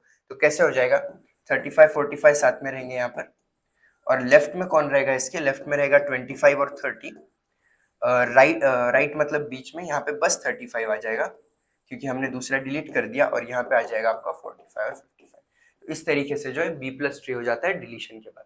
अब अगला क्या है, अगला है there is an exact minimum number of keys in the node. तो आप क्या करोगे, की डिलीट करोगे और इमीडिएट सिबलिंग से की बोरो करोगे। तो देखिए यहाँ से मुझे 5 डिलीट करना है, तो 5 अगर हट जाता है तो देखिए ये जो पॉइंट कर रहा है किसको कर रहा है, तो अब आप क्या करते हो, उसका जो सिबलिंग है उससे वहां लेकर जाते हो। तो फिर क्या हो जाएगा, 20 के लेफ्ट में 15 होगा, और राइट में 20 खुद होगा, क्योंकि आपका बी प्लस ट्री है, और बी प्लस ट्री में लीफ नोड में हमेशा चीजें होनी चाहिए। तो अभी देखो मैं ना पूरा नहीं ड्रॉ करके बताता आपको, बस इतना बताता हूँ। तो क्या होगा, देखिए ये 20 ऊपर चला जाएगा, तो ये 20 ऊपर है आपका, और लेफ्ट में कौन रहेगा, 15 रहेगा, और राइट में कौन रहेगा, राइट में 20 खुद रहेगा। ठीक है, फिर ये आगे जो भी चीजें चल रही है वो चलेगी, ये 25 30 वगैरह वगैरह इस तरीके से। तो आपका जो ट्री है वो आपको इस तरीके से देखने को मिलेगा 20 15 20। जब आपने ये डिलीट किया तो ये डिलीट करने के बाद इसको ऐसे ऊपर लेके जाओ और फिर उसको रीअरेंज करो। अब नेक्स्ट डिलीशन अगर हम देखें, the key to be deleted is present in the internal nodes as well. जिसको आपको डिलीट करना है ये इंटरनल नोड में भी प्रेजेंट है, तो अब आपको क्या करना पड़ता है, दोनों को डिलीट करना पड़ता है। Delete both the nodes, replace them with the in order successor. तो कैसा होगा, 45 का इन ऑर्डर सक्सेसर से आप उसे रिप्लेस कर दोगे। तो बहुत सिंपल है, देखो ये डिलीट हुआ, ये डिलीट हुआ, ये 55 ऊपर जाएगा और वो 55 वहां भी तो रहेगा क्योंकि लीफ नोड में उसे रहना ही है। तो अगर मैं इसको ड्रॉ करूं फिर से तो ये देखिए 35 55 1 2 3। तो 35 के लेफ्ट में कौन है, 25 30। राइट में कौन है, वो खुद 35। और हमने डिलीट कर दिया है 45 को, बचा बस 55। ठीक है, तो इस तरीके से आपका काम होता है जब आपको दोनों डिलीट करना है। दोनों जैसे ही आप डिलीट करोगे आपका आंसर कुछ इस तरीके से आपको देखने को मिलेगा। नेक्स्ट क्या है, if there is an exact minimum number of keys in the node, तो फिर डिलीट करो की को and borrow from its immediate sibling. अब देखिए ये डिलीट करना है और साथ ही साथ ये भी डिलीट करना है। तो अब आप क्या करोगे, ये जो 30 है इसको यहाँ पे लेके चले जाओगे उसके सिबलिंग को। तो उससे क्या होगा, 30 भी ऊपर रहेगा और फिर इसको आप राइट में ले सकते हो, 30 को 25 एज इट इज रहेगा। तो देखिए मैं बना के बताऊं, तो ये देखिए 30 55 ऊपर चला जाएगा और 30 के लेफ्ट में कौन होने वाला है, ये जो लोग हैं, यहाँ पे 25 रहेगा और फिर 30 के बाद कौन रहेगा, 30 खुद रहेगा क्योंकि आपको लीफ नोड में उसको रखना है और फिर यहाँ पे जो है आपका 55 आपको देखने को मिलेगा। ठीक है, तो this is how it's going to be done. Deletion ऐसा करोगे आप। फिर after deleting the key, merge the empty space with its sibling, fill the empty space in the grandparent node with the order successor. देखो 25 है, इसको delete करना है, यहाँ से इसको डिलीट करना है। तो अब सिंपल सा आप काम करते हो, ऐसा ऊपर है काफी, तो आपको क्या करना है, इसको इसके इन ऑर्डर सक्सेसर से रिप्लेस करना है। अभी इसका इन ऑर्डर सक्सेसर कौन है, 25 के बाद आपको कौन दिखाई दे रहा है, 30। तो आप 25 को 30 से रिप्लेस कर दोगे और फिर उसके बाद क्या करोगे, उन्हें मर्ज कर दोगे। 25 is going to be replaced with 30। ठीक है, तो देखिए 30 आपका अब ऊपर चला जाएगा और फिर 30 के लेफ्ट में कौन है, 20 और इसके राइट में कौन है, 55। और अब 55 के लेफ्ट में कौन आएगा, देखिए इधर हम रिप्लेस कर रहे हैं उसको, ऐसा समझो। तो ये 30 आपका यहाँ पे आ जाएगा और 55 के राइट में 55 खुद रहेगा और यहाँ पे 20 के लेफ्ट में 15 और राइट में 20। ठीक है, तो इस तरीके से आप क्या करते हो, इसको इन ऑर्डर सक्सेसर से रिप्लेस कर देते हो। देखो 25 की जगह 30 आ गया और जहां जहां 25 था हमने डिलीट कर दिया इससे। ठीक है, इस तरीके से आपका जो है बी प्लस ट्री बन जाएगा जैसे ही आप ये करोगे यहाँ पे। और एक चीज याद रखो, बी प्लस ट्री में हमेशा नीचे लिंक लिस्ट बनाना, मैंने बनाई नहीं यहाँ पे, बट जहां पे भी ट्री हमने बनाया हुआ है वहां पे कंपल्सरीली आपको लिंक लिस्ट बनाना पड़ेगा। तो देखिए ये इससे कनेक्टेड, ये इससे, ये इससे, ये इससे और ये इससे। ये बिल्कुल मत भूलना, बहुत ही ज्यादा इंपॉर्टेंट चीज है because it is the only thing that differentiates it from a B tree. तो बी ट्री है या बी प्लस ट्री, आप इसी तरीके से जो है समझ पाते हैं। Okay, so getting back to what we were doing. अब यहाँ पे देखो, in this case the height of the tree gets shrinked. अब यहाँ पे क्या है, 55 आपको डिलीट करना है, यहाँ से भी 55 डिलीट करना है। अब ऐसी केस में आप क्या करते हो, पहले जो हमने काम किया था सेम ऐसा ही था वो भी। तो ये 30 को आप यहाँ नीचे ला लो और ये दोनों को मर्ज करके बना दो आपका ट्री। तो 55 डिलीट, 20 के साथ आपका 30 आ जाएगा इस बार और 20 के लेफ्ट में कौन है, 15 और यहाँ पे राइट में कौन है उसके, 20 और इसके राइट में कौन है, 30 और 55 है जिसमें से हमने 55 को डिलीट कर दिया। तो आपका फाइनल जो आंसर आने वाला है कुछ इस तरीके से आपको आंसर देखने को मिलेगा, 20 30 20 30। यहाँ पे आप ऐसा लिंक लिस्ट बना देना। अब बात करते हैं हम इसके सूडो कोड। चलिए अब बात करते हैं इसके सूडो कोड के बारे में। तो सूडो कोड वैसा ही है जैसा कुछ हमने पहले देखा था। सो लेट्स बिगिन। एल्गोरिथम डिलीट, इसके अंदर हम लेंगे की जिसको हमको डिलीट करना है और फिर रूट। ओके, इसके बाद फर्स्ट थिंग फर्स्ट, आप क्या चेक करोगे, कहीं आपका रूट नल तो नहीं है। अगर रूट नल है इसका मतलब क्या होता है, इसका मतलब होता है कि ट्री एम्प्टी, और अगर ट्री एम्प्टी है तो बस आप रूट रिटर्न कर दो या नल रिटर्न करो, इट डजेंट मैटर, बिकॉज जो ये है वो वैसा भी नल ही है रूट। तो ट्री एम्प्टी है तो डिलीट करने के लिए कुछ है ही नहीं यहाँ पे। फिर इसके बाद अब अगर एम्प्टी नहीं है तो अब आप काम करना चालू करोगे। लीफ लोगे आप, एक फाइंड लीफ के अंदर क्या स्टोर कर रहे हो आप, find leaf node function use करके वो लीफ नोड ढूंढ रहे हो जहां पे आपकी की होने वाली है, ठीक है। तो फिर जैसे ही आपको वो लीफ मिल जाए, आप उसमें स्टोर करोगे, आप चेक करोगे क्या आपकी की लीफ के अंदर है या नहीं है। अगर की लीफ के अंदर नहीं है तो क्या रिटर्न करोगे आप, बस रूट रिटर्न कर दोगे। इसका मतलब होगा कि की आपकी प्रेजेंट नहीं है तो आप कुछ डिलीट नहीं कर सकते, ठीक है। तो लीफ से आपको लीफ नोड मिल जाएगा और आप चेक करोगे कि क्या की है, की नहीं है तो फिर रिटर्न कर दोगे। अब अगर जो आपने लीफ ढूंढ के निकाला है उसके अंदर की प्रेजेंट है तो अब उसको आपको डिलीट करना है। सो रिमूव की फ्रॉम लीफ, ओके। और इसमें जो पैरामीटर्स हो जाएंगे आपके वो है लीफ कॉमा की को आप जो है लीफ के अंदर से रिमूव कर दोगे। अब देखिए आपने काम यहाँ पे कर दिया है, लीफ नोड आपने जो की डिलीट करनी थी वो की आपने डिलीट कर दी। अब इसके बाद आप चेक करोगे कि डिलीट करने के बाद उसमें इनफ कीज है क्या या फिर वो खराब हो चुका है। अगर इनफ कीज है तो आपका यहाँ पे काम खत्म हो जाता है। तो इनफ कीज है क्या चेक करने के लिए हम बस ऐसे लिखेंगे, if N leaf is greater than और इक्वल टू, वो सीलिंग फंक्शन जो मैंने आपको बताया था, सीलिंग m/2 - 1, ठीक है। ये उसका फॉर्मूला है जिससे आपको पता चलता है कि मिनिमम नंबर ऑफ कीज उसमें है क्या। अगर मिनिमम नंबर ऑफ कीज नहीं है तो आपको इधर उधर से बोरो करके देना पड़ेगा या नोड्स को मर्ज करके ट्री वापस सेट करना पड़ेगा, जैसे हम पहले एग्जांपल्स में कुछ देख रहे थे। तो अगर ऐसा है तो आप सीधा सीधा रिटर्न कर देते हो रूट को। इसका मतलब क्या है, डिलीशन, देखिए डिलीशन तो यहाँ पे खत्म हो गया आपका। अब डिलीशन के आगे कुछ स्टेप्स करके आपको ट्री को सही करना है। तो आप यही चेक कर रहे हो ट्री सही है क्या। अगर ये सही हो जाती है ये बात तो फिर आपका ट्री सही है, आप सीधा रूट रिटर्न करो, प्रोग्राम खत्म। लेकिन अगर ऐसा नहीं है, अगर आप ये फॉर्मूला यूज कर रहे हो और ये सेटिस्फाई नहीं हो रहा है तो इसके बाद आप क्या करना पड़ेगा, आपको थोड़ा सा आपको सेटिंग करनी पड़ेगी जिसकी वजह से आपका ट्री वापस सेट हो जाएगा। So if left sibling exists, अगर इसकी लेफ्ट सिबलिंग एग्जिस्ट करती है जिसको आपने डिलीट किया है, एंड लेफ्ट सिबलिंग की जो की है मतलब left sibling is greater than equal to ceiling function m/2, then borrow from left। अगर left node left sibling exist करता है और left sibling greater than equal है सील फंक्शन m/2 के, आपका जो m मतलब ऑर्डर होता है ट्री का, तो आप लेफ्ट से बोरो करोगे, बोरो फ्रॉम लेफ्ट लीफ, ठीक है। यहाँ पे आपका काम खत्म हो जाएगा, बस आप रिटर्न रूट कर दो और यहाँ पे आपका काम खत्म हो जाएगा। लेकिन अगर सिमिलरली आपको राइट सिबलिंग के लिए भी यहाँ पे चेक करना पड़ेगा, तो सेम चीज लिखेंगे हम यहाँ पे, else if right sibling exist, same चीज जो पहले लिखी थी वो यहाँ पे लिख रहा हूं मैं, राइट सिबलिंग एग्जिस्ट एंड क्या, एंड में हमने देखा था कि जो राइट सिबलिंग का आपका की है दैट इज ग्रेटर देन और equal to ceiling function of m/2। तो इस केस में आप क्या करोगे, इस केस में आप राइट से बोरो करोगे, बोरो फ्रॉम राइट,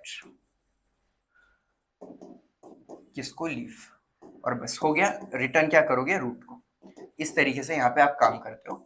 लेकिन अभी देखो हमने बोरो तो कर लिया, अब आप बोरो कर ही नहीं सक रहे हो, तब आप क्या करते हो, नोड्स को मर्ज करते हो। तो मर्ज नोड आपको बनाना पड़ेगा। यहाँ पे आप मर्ज्ड नोड, अगर सिबलिंग के साथ बोरोइंग पॉसिबल नहीं है तो आपको ऊपर के नोड को मर्ज करना पड़ेगा। So merge leaf with sibling,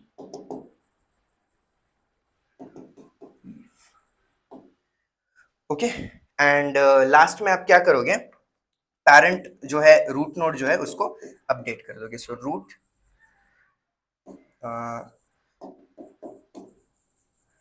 delete from parent, root comma merged, okay. और फिर लास्ट में यहाँ पे आपका प्रोग्राम जो है सूडो कोड जो है खत्म हो जाते हैं। तो 3 केसेस क्या देखे हमने, या तो लेफ्ट सिबलिंग से बोरो करो चेक करके, राइट सिबलिंग से बोरो करो वो भी चेक करो, और अगर दोनों से बोरो नहीं कर सकते हो तो एक मर्ज नोड बना दो, और फिर रूट को जो है यहाँ पे पेरेंट से डिलीट करना है आपको, और उसको रूट के अंदर आपको स्टोर करना है मर्ज नोड को, और फिर लास्ट में रूट रिटर्न करो। यहाँ पे आपका डिलीशन का सूडो कोड भी खत्म होता है। तो देखिए searching in a B plus tree आपको करना है तो सेम है जैसा आप बी ट्री सर्च कर रहे थे। लेट्स से अभी मुझे यहाँ पे 35 सर्च करना है, या फिर will search something which is in anywhere 40 मुझे सर्च करना है, ठीक है। तो 40 अगर मुझे सर्च करना है तो मैं स्टार्ट कहाँ से करूँगा, यहाँ से सर्च करूँगा। मेरी की जो है वो क्या है अभी 40, तो मैं की इससे कंपेयर करूँगा तो मेरी की 25 है से बड़ी है, तो फिर आप जाओगे राइट में, फिर क्या करोगे, फिर चेक करोगे वही 35 से कंपेयर करोगे, 35 से बड़ी है तो आप यहाँ पे जाओगे, और फिर उसके बाद 45 से भी कंपेयर करोगे, so you will find that it is smaller. तो फिर आपको पता है कि आपको जहाँ जाना है बीच में जाना है, तो आप जैसे ही यहाँ से जाते हो यहाँ पे आप 2 नोट्स दिखाई दे रहे हैं आपको, फिर आप 35 से कंपेयर करोगे बड़ा है, फिर 40 से कंपेयर करोगे, तो फाइनली आपको पता चलेगा आपको की जो चाहिए थी वो मिल गई। सेम जैसे आप बी ट्री में करते हो वैसे ही करते हो यहाँ पे भी। अब हम बात करते हैं advantages of B plus tree. तो सबसे पहला क्या है, रेंज बेस्ड क्वेरीज के लिए आप इसको यूज कर सकते हो। बी ट्री को आप रेंज बेस्ड क्वेरीज के लिए यूज नहीं कर सकते बिकॉज वहां पे लिंक लीव नहीं कर, तो सकते हो बट वो कॉम्प्लिकेटेड हो जाता है। यहाँ पे बहुत आसानी से किया जा सकता है। Great for disk based systems, मतलब आप डिस्क के अंदर काम कर रहे हो, हार्ड डिस्क के अंदर, तो फ्यूअर डिस्क रीड्स होते हैं यहाँ पे और काम बहुत अच्छे से होता है, बहुत सारा डेटा आप आसानी से मैनेज कर सकते हो। फिर उसके बाद keeps the data sorted, data आपका सॉर्टेड होता है और लीफ लेवल पे जो है अच्छे से एक्सेसिबल भी होता है। अब इसके बाद जो है disadvantages of B plus tree, तो देखो स्लाइटली मोर कॉम्प्लेक्स है बी ट्री से, और फिर ओवरहेड एक्स्ट्रा लगता है क्योंकि आप लिंक लिस्ट खुद मैनेज कर रहे हो यहाँ पे, मतलब ट्री तो है ही है और एक लिंक लिस्ट का एक्स्ट्रा ओवरहेड, तो 2 चीजें हो रही है, तो ये इसका डिसएडवांटेज है। एप्लीकेशंस की बात करें तो देखिए वही है जो हमने उसमें देखे थे, database indexing, file systems, NTFS, ext को सर्च इंजिन्स में भी यूज किया जाता है to manage the sorted data, वही बी ट्री के जो है वही इसके भी बी ट्री के एप्लीकेशंस। अब देखिए इसका डिफरेंस, तो ये कई बार एग्जाम में पूछा गया है, हम 1 बाय 1 सारी चीजें देख लेते हैं। तो सबसे पहला की स्टोरेज, यहाँ पे कीज जो है बी ट्री में इंटरनल नोड और लीफ नोड दोनों में स्टोर होते हैं, और बी प्लस ट्री में कैसा होता है, ये सिर्फ लीफ नोड्स के अंदर स्टोर होते हैं। इंटरनल नोड सिर्फ राउटिंग के लिए, यहाँ वहाँ नेविगेशन के लिए यूज किए जाते हैं, बट डेटा सारा का सारा लीफ नोड में होता है, यहाँ पे दोनों में होता है। फिर डेटा स्टोरेज की बात करें, देखिए कीज की बात हो रही थी, कीज वहाँ स्टोर होते हैं, और डेटा की बात करें तो डेटा का भी सेम चीज लिखोगे आप कि डेटा जो है वो इंटरनल लीफ दोनों में होगा, और यहाँ पे जो डेटा है सिर्फ लीफ के अंदर होगा, ओके। फिर लीफ नोड कनेक्शन की बात करें तो लीफ नोड्स जो है वो लिंक्ड नहीं होते हैं यहाँ पे लीफ नोड सारे लिंक्ड होते हैं और एक लिंक लिस्ट फॉर्म करते हैं जिससे सीक्वेंशियल एक्सेस भी आप आराम से कर पाओ। सर्च की एफिशिएंसी की बात करें तो रेंज क्वेरीज के लिए ये स्लो है, लेकिन यहाँ पे डेटा लिंक लिस्ट में होता है इसलिए रेंज क्वेरीज के लिए ये फास्ट है। रेंज क्वेरीज में मैंने आपको ऑलरेडी बताया, अगर रेंज दी जाती है और उसमें से कुछ फाइंड वगैरह करना है तब आप रेंज क्वेरीज को बोलते हो। फिर स्ट्रक्चर की बात करें तो देखिए कुछ जनरल पर्पस ट्री टाइप ये है, और ये डेटाबेस इंडेक्सिंग और रेंज स्कैन्स के लिए जो है जनरली बनाया गया है इसको। फिर डुप्लीकेट्स की बात करें तो यहाँ पे आपको डुप्लीकेट कीज इंटरनल और लीफ नोड्स दोनों जगह दिख सकते हैं, और यहाँ पे अगर आपको दोनों जगह वो दिख रहे हैं तो वो अननेसेसरी डेटा जो है वेस्ट कर रहे हैं। लेकिन यहाँ पे इंटरनल कीज और लीफ नोड आपको कभी डुप्लीकेट तो दिखेंगे ही, आपको डुप्लीकेट्स तो दिखते ही है ना उसमें, लेकिन उसमें डेटा नहीं रहता, वो सिर्फ नेविगेशन के लिए रहते हैं। यहाँ पे अगर आपको डुप्लीकेट्स दिख रहे तो वो एक्चुअल डेटा वेस्ट हो रहा है आपका, वहां पे मेमोरी वेस्ट हो रही है। अभी आते हैं हम ट्राई ट्री के ऊपर, तो ये बहुत सिंपल कॉन्सेप्ट है। ये जो एक ट्री लाइक स्ट्रक्चर होता है इसके अंदर आप सेट ऑफ स्ट्रिंग्स जो है स्टोर करते हो, जैसे कि आप यहाँ पे देख सकते हो। ये स्पेशली क्यों यूज होता है, प्रीफिक्स बेस्ड सर्च के लिए, जैसा ऑटो कंप्लीट में इसे यूज किया जाता है। ऑटो कंप्लीट के बारे में आपको पता होगा, गूगल पे आप थोड़ा थोड़ा सर्च करना चालू करो, आप कुछ भी लिख दो, हाउ टू लिखोगे बहुत सारी चीजें लिख के आएंगी, how to do this, how to do that, जो भी है, या फिर आप आधा वर्ड लिखो। डिक्शनरी में भी इसे यूज किया जाता है, जैसा फॉर एग्जांपल मुझे वर्ड ढूंढना है एप्लीकेशन, मैं अब जैसे ही लिखता हूँ AP, तो AP, फिर वहां पे बहुत सारे ऑप्शंस आना शुरू हो जाते हैं, APPLE,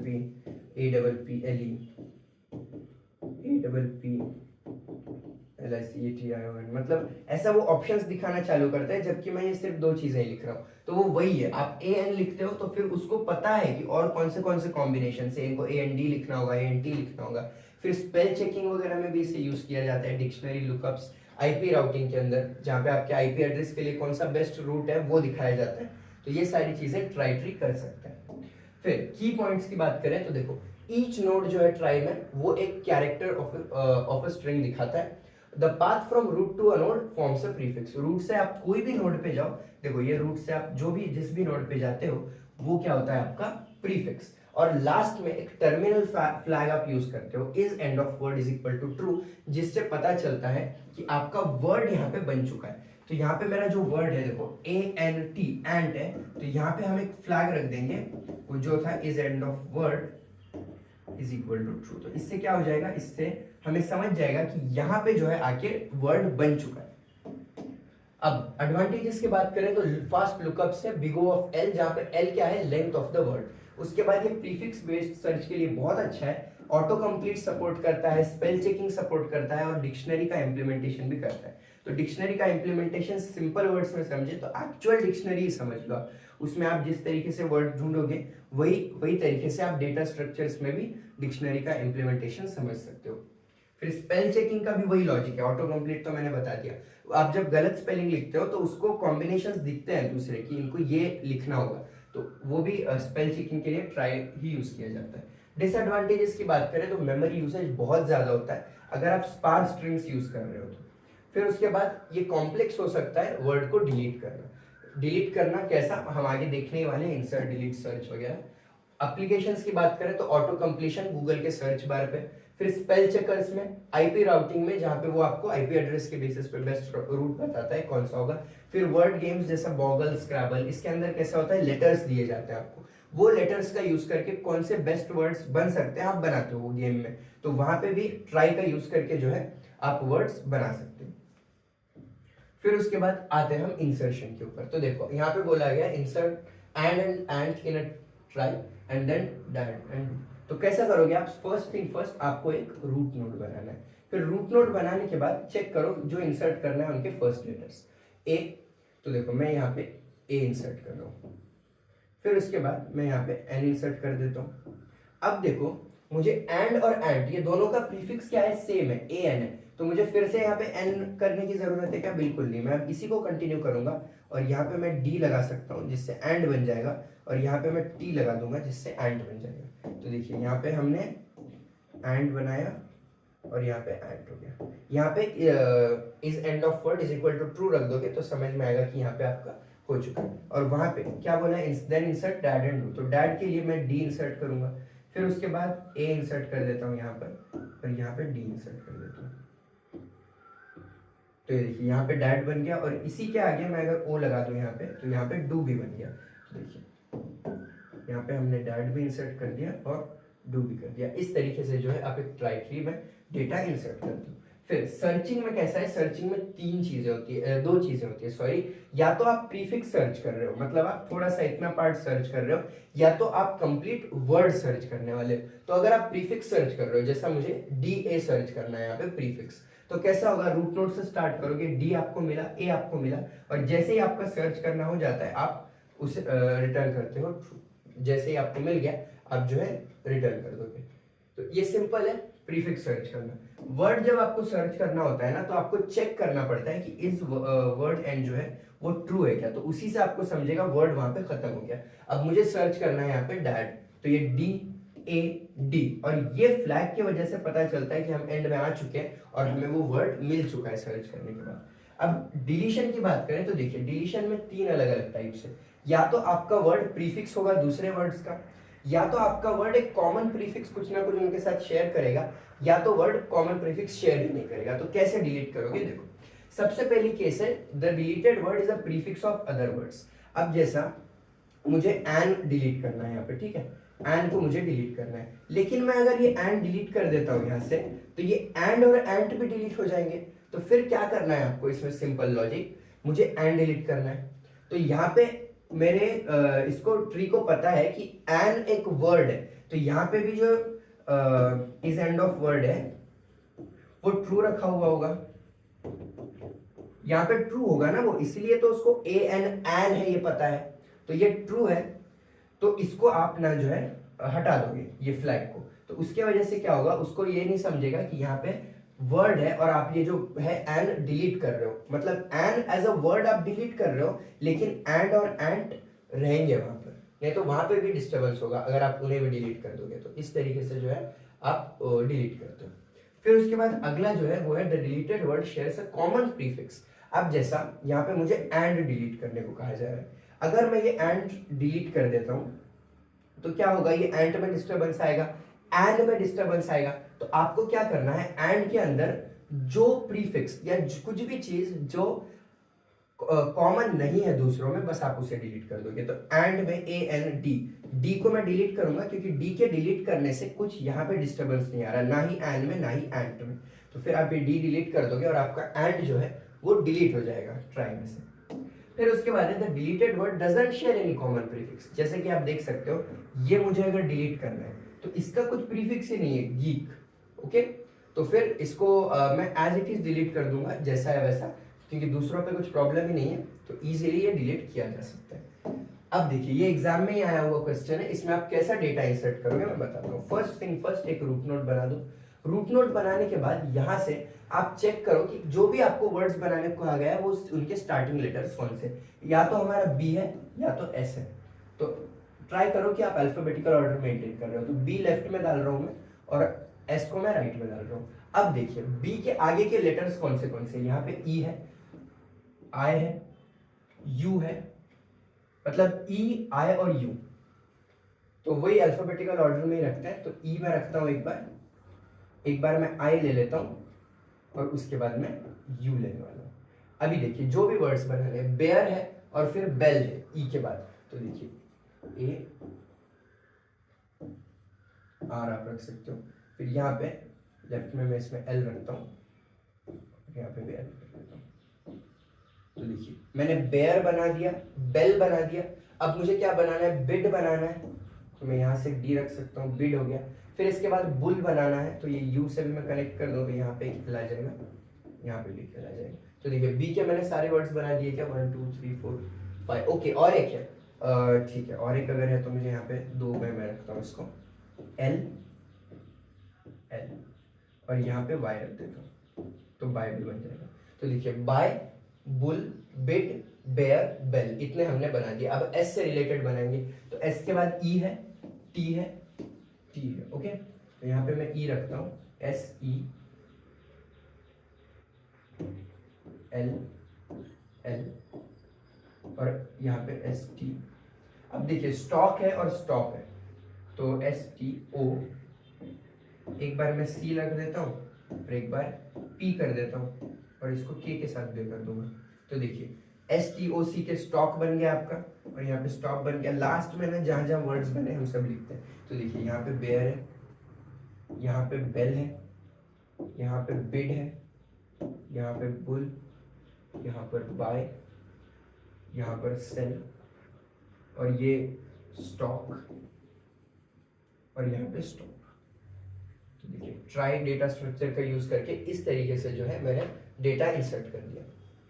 अब नेक्स्ट पॉइंट क्या है, ट्राई ट्री और हैश टेबल में का डिफरेंस, ये एग्जाम में आया हुआ क्वेश्चन है, चलिए ये हम देखते हैं। तो सबसे पहले क्या है स्ट्रक्चर, इसका ट्री बेस्ड है इसका स्ट्रक्चर, और इसका जो स्ट्रक्चर है यहाँ ये एक अरे होता है with keys hashed to an index. ये ट्री है और वो एक अरे है जिसके अंदर कीज एक इंडेक्स पे हैश कर दिए जाते हैं। इसको मोस्टली आप स्ट्रिंग्स के लिए यूज करते हो, यहाँ पे आप स्ट्रिंग इंट जो यूज करना है कर सकते हो।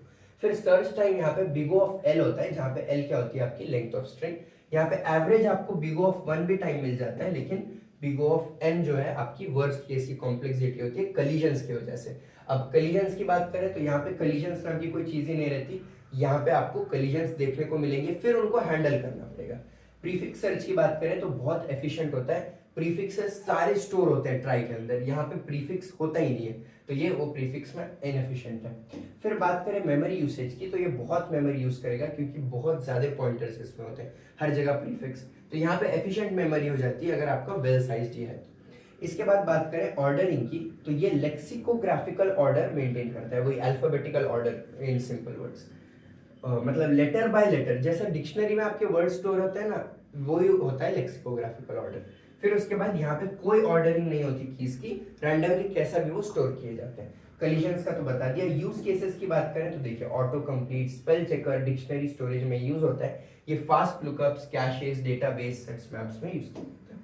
अब आते हैं हम फाइनल टॉपिक पे, विच इज हीप्स। तो देखिए हीप्स जो टॉपिक है वो केस स्टडी में दिया हुआ है सिलेबस के। अभी तक तो एक भी क्वेश्चन हीप के ऊपर नहीं आया, बट वो केस स्टडी में था तो मैंने सोचा बस थोड़ी सी रफ आइडिया दे देता हूँ।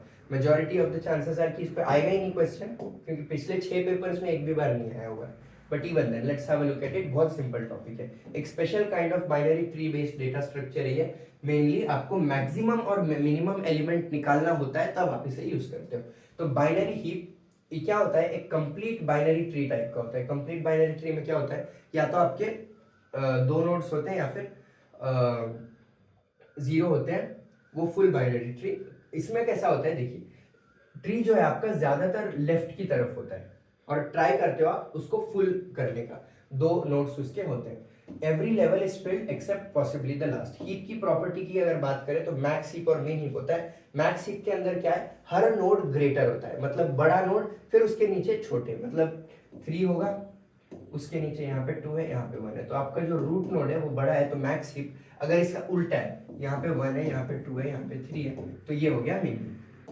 फिर इसके बाद प्रायोरिटी क्यू में कैसे यूज करते हो हीप को, तो देखिए प्रायोरिटी क्यू में कैसा होता है, डेटा प्रायोरिटी के हिसाब से जाता है। ऐसा नहीं कि कुछ फर्स्ट इन फर्स्ट आउट का जो रूल है नॉर्मल क्यू के अंदर, वैसा जिसकी ज्यादा प्रायोरिटी उसको आप फर्स्ट में रखते हो, वो होता है प्रायोरिटी क्यू। तो इसी तरीके से आप heap as a priority queue कैसा करते हो, हीप में मैक्स एलिमेंट कौन सा होता है, मतलब रूट नोड होता है, तो रूट नोड मतलब मैक्सिमम एलिमेंट उसमें प्रायोरिटी क्यू में सबसे ऊपर रखा जाता है। क्यों यूज करना है आपको इसको, क्योंकि ये फास्ट एक्सेस देता है और एफिशिएंट इंसर्शन डिलीशन दे देता है। प्रायोरिटी क्यू कैसे काम करता है देखिए, मैक्स हीप में हाईएस्ट प्रायोरिटी मतलब लार्जेस्ट वैल्यू, मिन हीप में हाईएस्ट प्रायोरिटी इसकी स्मॉलेस्ट वैल्यू की। जब मैक्स हीप यूज करोगे तो एलिमेंट जिसकी हाईएस्ट वैल्यू है, मतलब मैक्सिमम वैल्यू जिसकी भी है, वो रूट प्रायोरिटी क्यू में रहेगा रूट पे, और फिर एलिमेंट जो है लोएस्ट वैल्यू की वो प्रायोरिटी क्यू में भी रहेगा। देखिए एग्जांपल अगर मैं बताऊं तो देखो, ये इंसर्ट मुझे करना है, इसका हीप बनाना है। मैक्स हीप अगर मैं बना रहा हूँ तो देखिए मैं सब में पहले 30 इंसर्ट करूंगा, फिर लेफ्ट में आप उसमें इंसर्ट करते हो 10, राइट में मैं 40 इंसर्ट करूंगा। मैं इन डेप्थ एक्सप्लेन करूंगा आपको हीप में कैसे डालना है। फिर उसके बाद 20 इंसर्ट करना है, तो ये यहाँ पे जाएगा। लेकिन अब यहाँ पे कैसा हो गया, ये छोटी वैल्यू ये बड़ी है, तो आप इसको इंटरचेंज कर दोगे। एक्चुअली ये भी आपको इंटरचेंज करना चाहिए, ठीक। 30 लेफ्ट में जाएगा 10, राइट में जाएगा 40, बट 40 बड़ा है 30 छोटा है, तो आप ये दोनों को इंटरचेंज करते हैं, तो 40 यहाँ पे आ जाएगा और 30 यहाँ। अब मुझे क्या इंसर्ट करना है 20, तो अब मैं लेफ्ट में डालूंगा तो 20 यहाँ आएगा, तो वही प्रॉब्लम है, ये 20 हो जाएगा और ये आपका 10 हो जाएगा। अब इस तरीके से आप प्रायोरिटी क्यू में अगर स्टोर करते हो तो प्रायोरिटी क्यू में कौन स्टोर होता है, 40 टॉप पे। अब मैं अगर कुछ भी गेट टॉप वगैरह जैसा फंक्शन कुछ यूज करता हूँ, गेट टॉप, तो मुझे वैल्यू क्या आती है 40। मैं रिमूव टॉप भी अगर कर दूं, तो मैं अगर रिमूव टॉप करता हूँ तो ये 40 डिलीट हो जाएगा, और अब प्रायोरिटी क्यू में लेटेस्ट बड़ी वैल्यू आ जाएगी जो भी है, जो दूसरी। तो रिमूव टॉप करने के बाद जो है 30 आपका होने वाला है प्रायोरिटी क्यू में टॉप पे। अब देखिए मिन हीप बनाना है गिवन डेटा का, तो कैसे हीप बनाते हैं देखो, स्टार्ट करो पहले वैल्यू से, ले लो 10 को, फिर लेफ्ट में आपको इंसर्ट करना है। जैसे ही आप बनाते हो लेफ्ट में आप इंसर्ट करते हो 20, अब लेफ्ट के बाद आप राइट में इंसर्ट करते हो। लेकिन देखो यहाँ पे क्या बनाना है, मिन हीप मतलब मिनिमम वैल्यू सब में ऊपर रखनी है 50 में। अब मुझे 12 इंसर्ट करना है, तो वापस लेफ्ट के लेफ्ट में इंसर्ट करो 12। ओके, अब देखो 12 बड़ा है या 20 बड़ा है, तो 20 बड़ा है ना, तो वो नीचे होना चाहिए क्योंकि हम मिन हीप बना रहे हैं ना, तो ये 12 को ऐसा आप स्वैप कर दोगे इसके साथ। फिर इसके बाद क्या है, 12 20 25 इंसर्ट करना है, तो ये इसके राइट में चला जाएगा। फिर उसके बाद मुझे 30 इंसर्ट करना है, तो 30 इसके लेफ्ट में आ जाएगा। और इसके बाद अब 14 इंसर्ट करना है, तो देखो 14 यहाँ पे आ गया। अब 14 यहाँ आने से क्या प्रॉब्लम हो गया कि ये दोनों को आपको फिर इंटरचेंज करना पड़ेगा। चलो मैं इसको इंटरचेंज अगर करता हूँ तो 14 यहाँ पे आ जाएगा और 15 जो है यहाँ पे आ जाएगा। इसके बाद मुझे 15 12 25 30 14 इंसर्ट भी कर दिया। अब 2 इंसर्ट करना है। 2 कहाँ इंसर्ट करोगे, लेफ्ट में, पूरा लेफ्ट में आ जाना स्टार्ट करना। अब 2 यहाँ इंसर्ट किया है, तो देखो अब 2 बड़ा है या 20 बड़ा है, दोनों को आप इंटरचेंज करोगे, फिर दोनों को आप जैसे इंटरचेंज करोगे तो 2 यहाँ आ जाएगा, फिर 2 और 12 में भी आपको इंटरचेंज करना पड़ेगा, फिर 12 यहाँ आ जाएगा, फिर 10 और 2 में भी आपको इंटरचेंज करेगा, 2 सब में टॉप पे जाएगा because it is the minimum value. तो आपका 2 अभी टॉप पे आ गया, मैं राइट का बना देता हूँ because there is no change here. ठीक है, 2 के लेफ्ट में कौन है, अभी 10 आ चुका है, और फिर 10 के लेफ्ट में कौन है, देखिए इंटरचेंज करते हो ना बस आप, तो 10 है और यहाँ पे जो है 25, और फिर 10 के बाद 12 हमने इंटरचेंज किया था, और 20 इज एट द बॉटम। ठीक है, इस तरीके से जो है बस इंटरचेंज करते हुए आपने उसको फिर से बना दिया। अब मुझे 5 इंसर्ट करना है, 5 इंसर्ट कहाँ पे करूँगा, यहाँ पे, फिर वही चीज़ होने वाली है, क्या होने वाली है चीज़, 5 को इससे इंटरचेंज करोगे, क्यों, क्योंकि 5 छोटी है तो छोटी वैल्यू ऊपर जानी चाहिए, फिर आपको 5 से इंटरचेंज करना है, और 5 फिर आपका यहाँ पे आ जाएगा। तो अगर आप ये ट्री, मैं यहीं पे चेंज करके बताता हूँ, तो 5 जो है यहाँ पे आने वाला है, और फिर उसके बाद यहाँ पे 10 आना चाहिए, और यहाँ पे इस तरीके से जो है आप इंटरचेंज कर लोगे। फिर उसके बाद मुझे 4 इंसर्ट करना है, तो 4 इंसर्ट कहाँ पे करूँगा मैं, यहाँ पे जगह है लेफ्ट में, तो यहाँ पे किया जाएगा। देखो लेफ्ट से राइट जाते हो पूरा, लेफ्ट फिर राइट, फिर लेफ्ट फिर राइट, तो अब 4 इंसर्ट मैंने किया, यहाँ पे 4 इंसर्ट करूँगा तो फिर ये इससे कंपेयर होगा, फिर इससे कंपेयर होकर 4 जो है यहाँ पे आएगा आपका। ठीक है, तो देखिए 4 5 तो ये देखिए इस तरीके से हमने मेन हीप बना लिया। अब बोला जा रहा है हमको 20 डिलीट करना है, तो जब भी आपको 2 डिलीट करना है, ऐसा रूट डिलीट करना है, तो आप क्या करोगे, ये दोनों को स्वैप करोगे। जैसे ही आप स्वैप करोगे 25 ऊपर चला जाएगा, तो 25 ऊपर अगर जाता है तो आप 25 को ऊपर रख सकते हो क्या, नहीं, बिल्कुल भी नहीं। क्यों नहीं रख सकते 25 को ऊपर, 25 ऊपर जाएगा और आपका 2 नीचे आएगा, और 2 नीचे आएगा यहाँ पे स्वैप होने के बाद, तो मैं 2 को डिलीट कर दूंगा, क्योंकि मुझे 2 डिलीट करना है ना, मैं बस उसको लीफ नोड में लाया था ताकि मैं उसको डिलीट कर पाऊँ। अब मुझे 25 को फिर सारे ऑपरेशंस करते हुए नीचे लेके जाना पड़ेगा। क्यों, आप इससे कंपेयर करो 4 से, 4 ऊपर जाएगा, ये कंपेयर होके, फिर बाद में इसके साथ जो है 25 से आप इसको कंपेयर करोगे 10 को, तो नहीं 10 नहीं जाएगा, 5 जाएगा ना यहाँ पे। तो इस तरीके से आप करोगे तो ये इंटरचेंज हो जाएंगे, और फिर यहाँ पे 4 5 और 25, 4 5 और 25। तो इस तरीके से हमने बना दिया मिन हीप। अब ये सेम लॉजिक यूज करो और आप मैक्स हीप बनाओ। ठीक है, तो आप ये मैक्स हीप बनाओ। इसका मैक्स हीप में बस the only difference is that मैं क्या कर रहा था, मिनिमम वैल्यू को ऊपर लाने की कोशिश कर रहा था, आप मैक्सिमम वैल्यू को ऊपर लाने की कोशिश करते हो, और लास्ट में जो है ना आपको 8 आपको यहाँ से डिलीट कर देना है। 8 डिलीट करना है तो बहुत सिंपल, सीधा आप डिलीट कर सकते हो, उसको कोई झंझट नहीं। तो ये आपका हीप आना चाहिए अगर आप मैक्स हीप बना रहे हो तो। But I think that heap पे तो क्वेश्चन आने के बहुत कम चांसेस है, बट यूनिवर्सिटी है ही अजीब सी, वो कुछ भी डाल देते हैं। So thank you everyone for watching this session. अगर आप नोट्स परचेज करना चाहते हो so link is in the description. Notes में सब कुछ और आपको इन डेप्थ समझ में आएगा, और अननेसेसरी डेटा भी नहीं है, लिमिटेड ही डेटा रखा है नोट्स में। And if you haven't subscribe to the channel, do subscribe to the channel. Thank you everyone for watching.